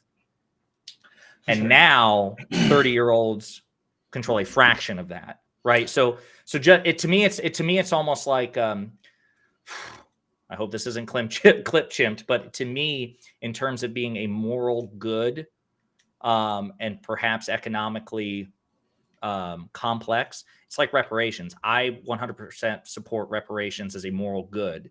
I understand that probably there are some more financially prudent ways to affect reparations than others. So that's how I feel about student loan forgiveness. I think it is a moral good. I don't know if what Biden did will be a net positive economically for the country or not, because this is a bit outside my purview. So that's how I feel about it. Yeah. What I'll say is debt forgiveness was actually probably one of my least favorite things that Biden has done. I'm definitely not to build to go after that argument. I do think that there is a lot of issues with education 100%, and I'm very much in favor of free college. But the people who have passed that threshold of getting through college, bang for your buck, 100% a diploma is worth it. Like, if we look at how much your income increases when you have a diploma, it's so stark, it's not even close. I've heard that statistic touted, but I haven't looked deep enough into it. I question it a bit just anecdotally, because it seems like everybody's heard of college graduates, regardless of field, struggling with student debt even after they graduate. Like, I don't know of a single college graduate who had to take out loans whoever suggested that it was easy, or even like that it would. Every person I know who has student loans, regardless of whether or not they graduated and are in successful fields, will talk about the staggering amount of debt that they have. Sure. And all, like, 100%. I have student debt, right? And it is staggering. It is hard a lot of the time. But what I will say is, I have looked at how this student debt is staggered throughout like quartiles of income, and it is basically a regressive tax, like forgiving it, because the vast majority of student debt is held by the essentially top echelon, like doctors, nurses, dentists, or I guess dentists are doctors. Well, I think Biden means tested, it was effectively. It did. It was under 125,000. Yeah, I do agree with that. That it did preclude a lot of those people who are like lawyers, doctors, things like that. Right. I guess I shouldn't have lumped in nurses. Nurses don't nearly make up as much, don't make as much as doctors and lawyers. But it still felt like a regressive tax, though. I'm very much in favor of free college, but I do think that student debt forgiveness is not the best idea. But what I will say is that it absolutely rallied the Democratic base, because that is what progressives wanted. That is the one thing that they were really clear on, is like student debt forgiveness is one of their, it was like top 3 biggest issues. It was like climate, student debt, and I don't know, abortion. Abortion actually is number 1 for sure, which he kind of hit all 3, especially right. Yeah, he did. He hit the trifecta to at least to one extent or another before they either got hauled to court or Yeah. But yeah, so that's how I feel about it. I mean, but it's also not a pet subject of mine, because I was able to pay off my debt due to kind of extraordinary circumstances, but I was able to kill the last of mine about 3 years ago. And I was also in a position where my parents were able to help quite a bit, even in the initial loan process. So I came from a real position of privilege relative to a lot of others. But yeah, so I don't know. That's why I said I'm definitely open to the idea that financially the numbers don't, that they are not a net positive on the domestic economy. I'm just trying to start a fight, honestly. That sounds like you, 100%. Yeah. I mean, no, it's good. Fun, It's good that we jerk each other off so often, and sometimes I like a little bit, Well, no, I think it's really good. Our supporters, our 5 fans here, can see that you support crushing college debt. You appreciate big college. It's like big tobacco. You want students to have the crippling anxiety and financial burden of debt that arouses you, that pleases you. I think it's good. I think it's good that you've identified who you fundamentally are. You ever just look at how many bankruptcies happen in America and then just like shiver down your spine? Dude, really like for real, listen, there are times that like, if like traditional, erotic imagery doesn't do anything for me, I will like go and read, testimonies of people, who talk about the depression that they have from their crippling debt. And that does it, man. That's like, that has a 100% success rate. So it's beautiful. It really is. It's incredible. That got dark real quick, but okay, that's fine. It was, I liked it. That's apparently not going through. I believe it was. Was it permanently struck down or was it a temporary injunction or something? I mean, it's all temporary because it's all going through the appeals process and everything, but was it an injunction or, I believe it was an injunction, because those usually, like an actual full decision typically takes longer, so I believe it was an injunction. Of course, figure out if he actually has the power to forgive that debt or not. What do you think about the move towards marijuana? Are we just going to ignore the question? Are we not going to talk about? We're talking about executive. Oh, okay, go ahead. Yeah, I mean, like, I guess we would have to talk about, like, so the original plan, like $10,000. I think there's like an extra $10,000 for people who meet like certain parameters. I think it's $10,000 for most. I think it's another 10 if you had a Pell Grant. Yeah. So, I mean, I don't think what he did was constitutional through executive fiat. I don't think it's good policy. What are your thoughts, Stephen? It definitely doesn't help inflation, right? Probably doesn't help inflation. I don't think that's the only issue that matters in the United States. But I agree. I'm personally against student debt forgiveness because fuck college students because they're going to earn a lot of money anyway. No offense to you guys, but I think in terms of like trying to do what he can as president, it seemed like it was a pretty popular move. At the very least, he was doing like a limit on the amount of aid given. And he was like restricting certain income brackets, which I am a fan of if you're going to do it. I don't like the idea of doing like student loan forgiveness for people that are like doctors or for people in incredibly high-ranking families. So I like that he tried to restrict it to certain income limits, and I like that he tried to give a little bit back more to people that had Pell Grants. So student loans and stuff are something that a lot of presidents talk about, but nobody's done anything. But you're generally against it, and we agree it doesn't reduce inflation. And it's not. It's generally not good. It's generally not good policy. Economically, personally, I would say probably not. I don't think I'm a big fan of it. But in terms of like winning popular support and everything, it seems like student loan debt forgiveness is things that a lot of people clamor for. So you want to talk about marijuana or something? Oh yeah. Do you think that the executive actions for and then the new approach to marijuana that he's pushing for, you think that's a good thing or a bad thing? Oh, I liked it. Yeah, that was pretty good. I was not a. Well, I wish Trump would have done something like that. But what are your thoughts on his gun control actions? Just real quick, I just got a comment how NuanceBro just skipped right through that one. Oh yeah, that was good. Yeah, I wish Trump would have done it. But anyway, Biden sucks and Trump's because that's not as libertarian. Like he should absolutely be clamoring how great it is. Wait, what did Biden do on guns? Did I miss something? Oh, the Bipartisan Safer Communities Act. After I think it was the Uvalde shooting, it was the biggest piece of. I mean, I don't begrudge you for not remembering it because, in my opinion, the media just skipped right over it. But it was a bipartisan piece of legislation that Biden got passed. Really? So, yeah. What is it called? The Bipartisan Safer Communities Act. Okay. I'll look into that. Bipartisan. Yeah. BIP Communities Act. All right. I'll look that up later. BIPAR.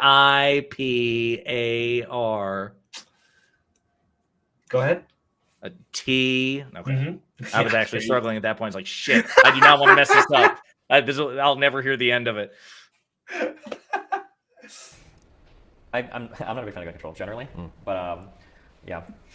I mean, but what about the legislation that he passed? Which one are we? The one that actually made it through the House and the Senate that even some Republicans voted for. Do you remember what that particulars were of it?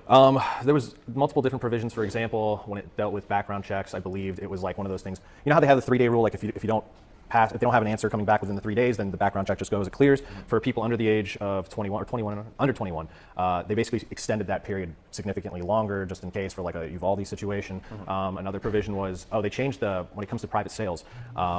Which you can do on the federal level without a background check, person to person, but you cannot be engaged in the business of selling firearms. Otherwise, you would need an FFL, and then they prosecute you. But they said they changed the definition, so now if you do it for profit, which is very kind of ambiguous, but basically if you sell a gun and you're like, oh well, maybe I need the money, I want to sell this and make some money. Even if it's one sale in a year, that's now illegal, and it would have to go. You'd have to be like a licensed seller to sell it, and they could get you on that, which is criminalizing, I think, a lot of law-abiding citizens. Is that criminalizing without filling out? So if you're a private seller, you basically have to do the 4473 now. You would have to be an FFL. Like, there's not even. I don't even think there's a process in a lot of these states that don't have private party transfers that involve going through an FFL like California does. I don't even think that process is necessarily there for a lot of private sellers. And they're saying you have to basically be an FFL if you're going to be engaged in the business of selling firearms, which means if you sell one gun even for a profit, potentially I believe that's how they're interpreting it. Is that concerning to you? Sounds base.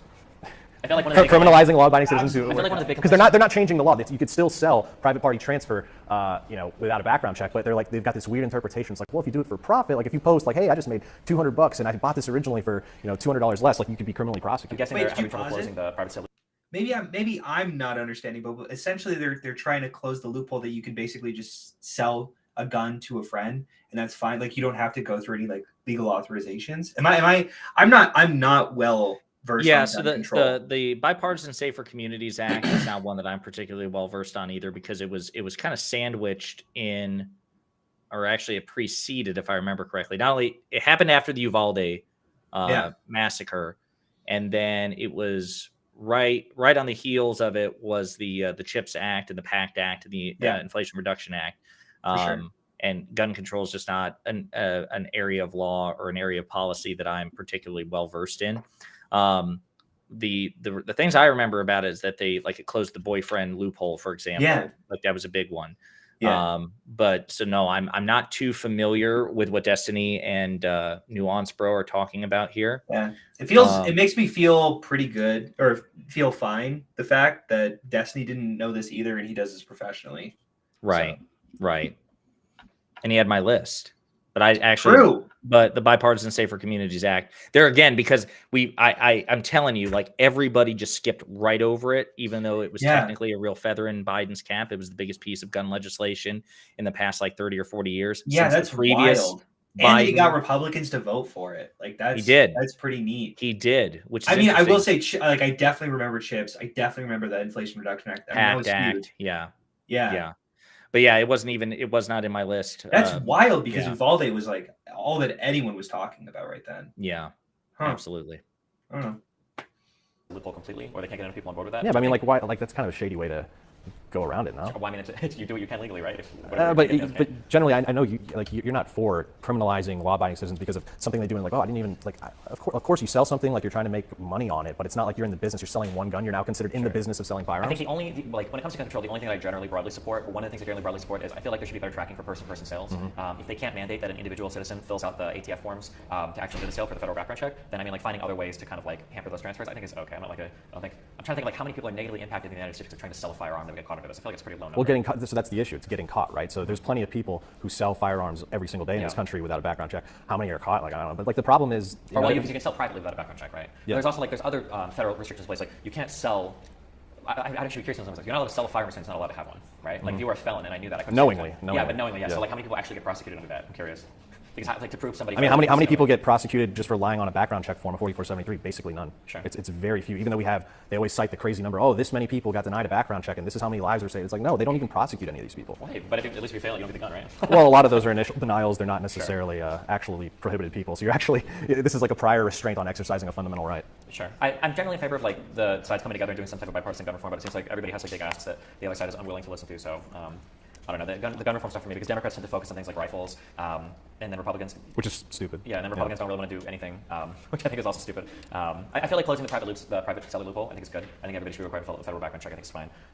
And then there are some like red flag laws that I think are like okay, but as far as I'm aware, like neither of those things really made it into any of the Biden gun control legislation. So I don't have any... Would you be, like for example, when Trump did the bump stock ban or whatever, do you think, because basically they just gave that to them with no concessions whatsoever, do you think it would have been a reasonable, like it could have been more bipartisan if they gave like, Republicans national concealed carry reciprocity and then gave them the bump stock ban? Maybe, but if you're... Is that something you would be a fan of? Well, I mean, if your own Republican president is gonna do gun control, I mean, why would you give anything if he wants to do it to you for free, I agree, Yeah, I think that everybody's so freaked out by because I came off the hill of the Vegas shooting, right? Where people were like, yeah, fucking ban it. So, yeah, I think that there are, like I said, I think closing the private sale is good. Closing that loophole. I would say, like, don't be so strict on things like silencers and stuff. It's really silly, like how crazy the federal government is. I know that a lot of state governments, I think, are starting to get challenged. Like, I think New York had their, basically, like, their pistol ban kind of, like, thrown out, right? Well, they had a carry ban thrown out. They basically had their May issue regime policy that dealt with good cause thrown out. That was under the New York State Rifle Pistol Association v. Bruin case, which is now pretty much rolling back, like, every pre-existing gun control law throughout the country. A lot of states are which is, because they changed the standard now. It's now, like, a lot of lower courts were doing undue burden standards, but now the standard they're going with is it's basically text, history, tradition, which is what Clarence Thomas put out, and because he wrote the decision, and that's like the strictest. It's even crazier than like strict scrutiny. It like goes beyond that, and like these localities and states are having a hard time actually justifying any of their laws because they can't find an 18th century like time frame justification, because that's basically what they have to go back to. Yeah. I don't have a lot to say on that because again, I'm just the Bipartisan Safer Communities Act is just not one that I'm well versed in. For sure. I'm not like a gun fetishist, but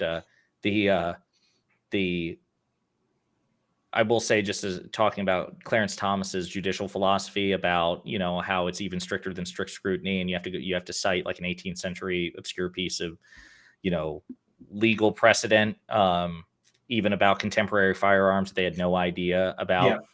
That it's just to me that's such it's so illustrative of the of how ridiculous originalism is. I mean, and that was actually that was actually something that was brought up by, I want to say it was right before, it was either right before or right after the Dobbs decision. May have been right after, when, actually it was right after, when Senate Republicans had testimony in front of the Judiciary Committee, or excuse me, Senate Democrats had testimony in front of the Judiciary Committee for people about the effects of the repeal of Dobbs. And they were talking about how Justice Alito and Justice Thomas and their, originalist judicial philosophy, how ridiculous it is to, refer to periods in time and keep that as the gospel when, suffrage hadn't happened yet and slavery was the norm.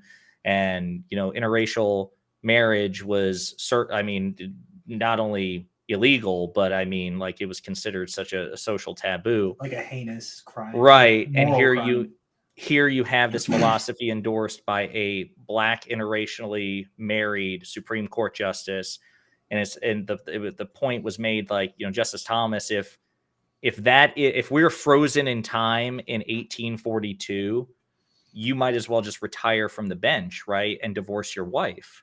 So it's just kind of funny to me, like this, how NuanceBro is referencing this. It's just this weird sort of celebration by Thomas of a time in which he would not have been able to marry the woman he loves. He would not be able to be in his current position as one of the 9 highest justices in the land.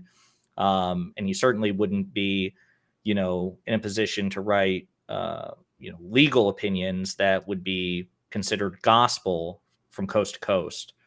But he wants everybody else to live in that time frame. So it's just and funny to me. What I'll say is that the originalist interpretation, the judicial originalist interpretation of the Constitution, is a very, very convenient position to take when it comes to gun regulation, when guns were basically just a completely different weapon than they are now, undeniably. For various reasons, they were also fresh off the heels of you could almost make the argument that, the founding fathers wrote the Second Amendment under duress or from trauma acquired from the Revolutionary War. From fighting a fucking monarchy. Right. And then also the fact that there was no real standing army at the time. So state militias, that's how the Continental Army was formed. And that's probably what they thought the American army would be, is just militia. Yeah. I actually argued with a guy on Twitter today. I'm not kidding. You should check it out. Where he believes, you never know with these people. I'm always inclined to believe that they're being insincere trolls. I always ascribe to malice instead of stupidity when the actual quote's the other way around. Yeah. But he was like there are a lot of Second Amendment absolutists out there, people who say that they are absolutists, and there's some. When you so do you think you should be able to own a missile launcher, a howitzer, an ICBM, a nuclear warhead? And they're like, well, if you could afford the enrichment and, containment process. I'm like, bro, it's completely as soon as this, I promise you, these people, if that were implemented in the real world and they said, you can just go fucking own a tank, a missile, nuclear weapons, who cares? As soon as that happens, they start looking around, they go, hey, they're like the people at the shipping company who look around and they're like, hey, where's Joe? Why did Joe let this happen? Curse you, Joe. Jesus Christ. It's 100%. This reminds me of the FTX completely fallout, where people are advocating so much for these decentralized ways of monitoring, ways of doing banking just in general, financial things that are completely stripped away from institutions. And then as soon as a fallout happens, they start looking around and they're like, hey, where's the federal government? Yeah, come on. Where's the regulations? You're letting this is allowed. You could just go sell to yourself just to increase this massive bubble for yourself. I think people forget a lot of the time why certain things exist, why institutions exist, and then they look around and they're like, hey, wouldn't it be nice? Wouldn't it be nice? Would it be nice if we could have a selectively applied government that it's like an inflatable mattress. We can make it as big as we want it to when we need it to, and then deflate it, and then inflate it again, then deflate it, and unfortunately, it's just not. How is the mattress helpful in this metaphor? I'm just curious. Well, because it can be you can sleep on it, number one, and it's also it's customizable size. You see what I'm saying? Like it's you can make it more inflated, and then you can deflate it and put it in the closet when you don't need it. And then you can pull it back out. That's how I think conservatives who say that. Oh wait, no, I do think I understand. I do think I get the metaphor. It's okay. No, it's okay. I threw a lot of. I thought you were just like there's. What, no, what I apologize. I should have mattress? remembered who I was dealing with here. True. Sometimes I'm a little slow. BIPA. James, anything? Yeah. In addition, if anyone else has any sort of conversation fodder, in particular, can be specific questions, please raise your hand. Otherwise, I do have one online. Some questions. Yep, absolutely. And then if you guys can repeat the question, it's a question for NuanceBro. You describe the Inflation Reduction Act's deficit reduction as practically washed and really doing practically nothing. The Congressional Budget Office looked at the Inflation Reduction Act and they found it reduces inflation by $238 billion. That was the. So I'm curious, like, who's wrong here? No, you're actually right. I think initially it was 90 billion, but I think in the final revised version it was 238 billion. So thank you for reminding me. But again, that's over 10 years. So if we look at the deficit currently, it's over $1 trillion. So basically, over 10 years, that would be like 23 billion, 24 billion dollars a year. So basically, in the grand scheme of things, in the wider deficit, it's basically nothing. I mean, what's 23 billion? It's $23 billion per year. Honestly, I hear $23 billion. You know what I think? Chump change. Chump change. Now, yeah, like you told me about that. It was funny. So Stax told me about a time. Was it Bezos? It wasn't Musk. It was Bezos, where he offered you. It was 22 billion. And I went at that party, and you were like, "What, bro? What do I look like to you? Huh? You, I look you like, were offended. Do I look like a peasant? Yeah. Like, I think if I remember correctly, you said that you like just tore up the check into confetti and threw it in his face. I said, "Fuck you, man." You dabbed on him and just I'm left. better than this. And then I went to Musk, and then he sold me Twitter. It was incredible. No, it would be run way better if you were in control of Twitter. But yeah, I just love that. Like, okay, you're right. Deserves it. It doesn't. It doesn't add to the deficit. It does decrease it. You're right, by $23 billion a year over 10 years. Yeah. Gotcha. Oh, okay. Yeah. What is that out of a trillion? Is that 2.3%? Yeah, so it's really not much at all. It's basically nothing. No, it's not 20%. Over 10 years it is. The deficit on an annual basis is over $1 trillion. So 23 billion annually, that would be 2.3%. That's not that. So you can't take the 10-year number for one and then push it into the 1-year number for another. Any other questions? I got a question. Oh boy. So you guys are talking about spending cuts for like 10 years out and all of that, but we all know that no Congress can bind future Congress. So if you backload all the spending cuts, won't this just be another sequester situation where they get rid of that when it's convenient in the future? Yeah. They're spending all the money now. I feel like we have a really. You want to restate the question? Oh yeah, sorry. So the question was like, you can't really bind Congress to future budget cuts. They could theoretically like roll back on it later if they're negotiating some other piece of legislation or whatever. I mean, that can always happen, but I mean, that's just kind of the reality of our democratic system. It seems weird that presidents can kind of push stuff off into like future administrations and then hope to see how they deal with it. Like arguably you could argue that the Afghanistan situation was kind of like that, where Trump had like pushed off that leave date until like after he was either out of office or in office a second time. And there's a lot of weird games you can play there, where it's like, well, if I get back, I can change it later. If I don't get back, then whoever's there is kind of fucked. Yeah, I don't really know what the counteract, like how you deal with stuff like that in our democratic system. I'm not sure. Especially as we become like more willing to fight over every single fucking thing, whether it's like a Defense of Marriage Act or whether it's like against like raising the debt ceiling or whatever. Yeah, I don't know the answer to that is. I mean, so we're about 2 hours in, so I think we'll just wind it down, even though we're not even at the halfway mark. So we're gonna have to do this again and finish the rest of the debate. I do want to say it is funny. I love how Destiny slipped it in there, kind of apropos of nothing, but two major issues with the Republican Party. Number one, Republicans, the withdrawal from Afghanistan was the beginning of the end of Biden's popularity. That was when we started to see a decline.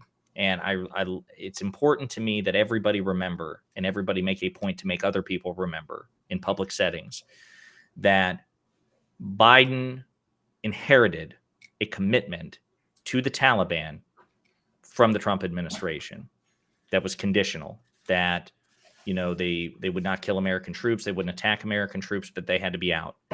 And that was a commitment made by Trump and left for Biden. And Biden, not only that, but Trump withdrew U.S. forces from 12,500 down to 2,500. So Biden had fewer than 3,000 troops in Afghanistan as the country was rapidly collapsing. And so it's very important. I'm glad he threw that in there. I'm also glad he threw in that Republicans played chicken with Democrats last year over the debt ceiling, which, if we didn't raise the debt ceiling, would have caused the United States to default on its loans, which would have been not only a domestic economic catastrophe, the likes of which we'd not seen at least since the Great Depression, at least, and maybe even greater, but it would have had a global economic catastrophe because the United States is, we're the reserve currency for every nation on the planet. For sure. So I like that, Destiny took the opportunity on 2 different major policies to talk about how Republicans are reckless and they kick the can down the road and they're willing to drag things out. I like that. So any final thoughts? No, you have so far? No, I appreciate this. I think we'll do this again next week, probably. Hoping to do this every Monday. Is that right? Yeah. Did you just knock some shit over? Unrelated. Yeah. No, I think it'd be a good idea. Like I said, I think I'm gonna start streaming again more regularly. I don't game, so like there won't be a game component, but just because this is a really big political time, there's probably fodder for multiple streams a week. I would like for it to be as collaborative as possible. So I know you and I have committed to at least once a week. Yeah. But obviously there's a standing invitation. Anytime I stream and you're off, you can always join in and stream from your side. Yeah, I'd love to. I'm trying to get like STV Philly and Luke Beasley and others. I'll probably see if I can drag Destiny in, because that would be enormously helpful for sure as well. And then, I mean, really ideally, I would, I hope, and you'll probably get there before I do, but I hope that we can get access to the TikTok live for PC. Yeah, that would be the biggest thing, I think. That'd be huge. Because that's a huge, because we have such an audience there. Right. It's really strange that they don't allow like simul streaming at the same time, or simulcasting is what it's called. Correct. Well, they did. So what was interesting was, I think a couple of months ago, they had the function where you could have like an RMPT or RTMP code or whatnot and do it that way. But TikTok withdrew that, and you have to get like, it's a feature that's being rolled out for select users. I don't know if there's a particular threshold you have to meet or if it's random, but that'd be great if we could simul stream on TikTok, Facebook, Twitter, Twitch, YouTube, Pornhub, all these places, OnlyFans. Perfect. Yeah.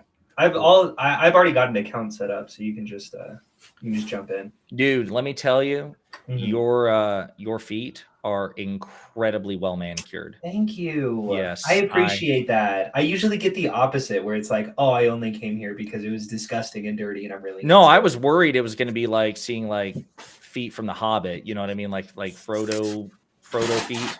Hobbit feet. I was worried that's what I would see, but no, like it was like the ankle bracelet was really tasteful. I think the toe ring as well, and a nice shade of turquoise on your piggies. They were just oh, dude. Incredible. That bit went on way too long. I don't know where I was going. I was actually, I'll be honest with you, I was like, I was like, I'm doing this for me at this point. Like this is becoming this whole thing. I didn't even see you anymore. Like you just ceased to be. Yeah, you just started imagining just dreams of my feet in your head. It's incredible. 100%. Just kept if you enjoyed this, the functionality of this, I think so. I think it's much better than it's much better than TikTok. So we don't just have like conservatives coming out of nowhere just banning our shit. I hope we will eventually find enough of an audience where we can get good faith. Like, because I agree. Like, it's nice to have those discussions. I think we try to make them as good faith as possible with conservatives, but it's also nice to occasionally, dunk on them and whatnot. And I think it's informative to the audience as well. So I'm hoping we can get to the point, like you said, where we can find a way to tap into that TikTok audience. So maybe what we need to start doing as well, like if we're going to commit to the Monday things, is we can like do TikToks in advance that, hey, on Monday, Stax and I are going to be talking about this, and this, Yeah, come on for over. sure. Yeah, and I think if we want to go live every once in a while, just say, hey, here's the topic coming up. Right. Because I know people really get mad. It's like, hey, I wanted to do this for so long, and then they just weren't really able to. Right. So if we like set something up so that they can jump in. Yeah. And then we could have like guaranteed guests or something like that. I don't know. 100%. Yeah. Well, man, thank you. Thanks for doing Yeah, this. absolutely. Blue Thanks so Collar, much. real quick before you go, Blue Collar says, good quality stream. Good stream, guys. Thanks for providing quality infotainment. I assume he is referring exclusively to you and your 27,000 followers on TikTok. Appreciate it. What are you at? It's not important, okay? Listen, Chump change. numbers don't It's like matter. 28. It's probably okay? like 28 billion. All right. I'm sorry Nothing. that I don't live Nothing a to me. lifestyle where I try to quantify my worth, okay? I mean, that's a very convenient position for you to take, considering you have nothing in your life. So, so hateful. All right, dude. All right, guys. Thanks, everybody. Absolutely appreciate it. Bye.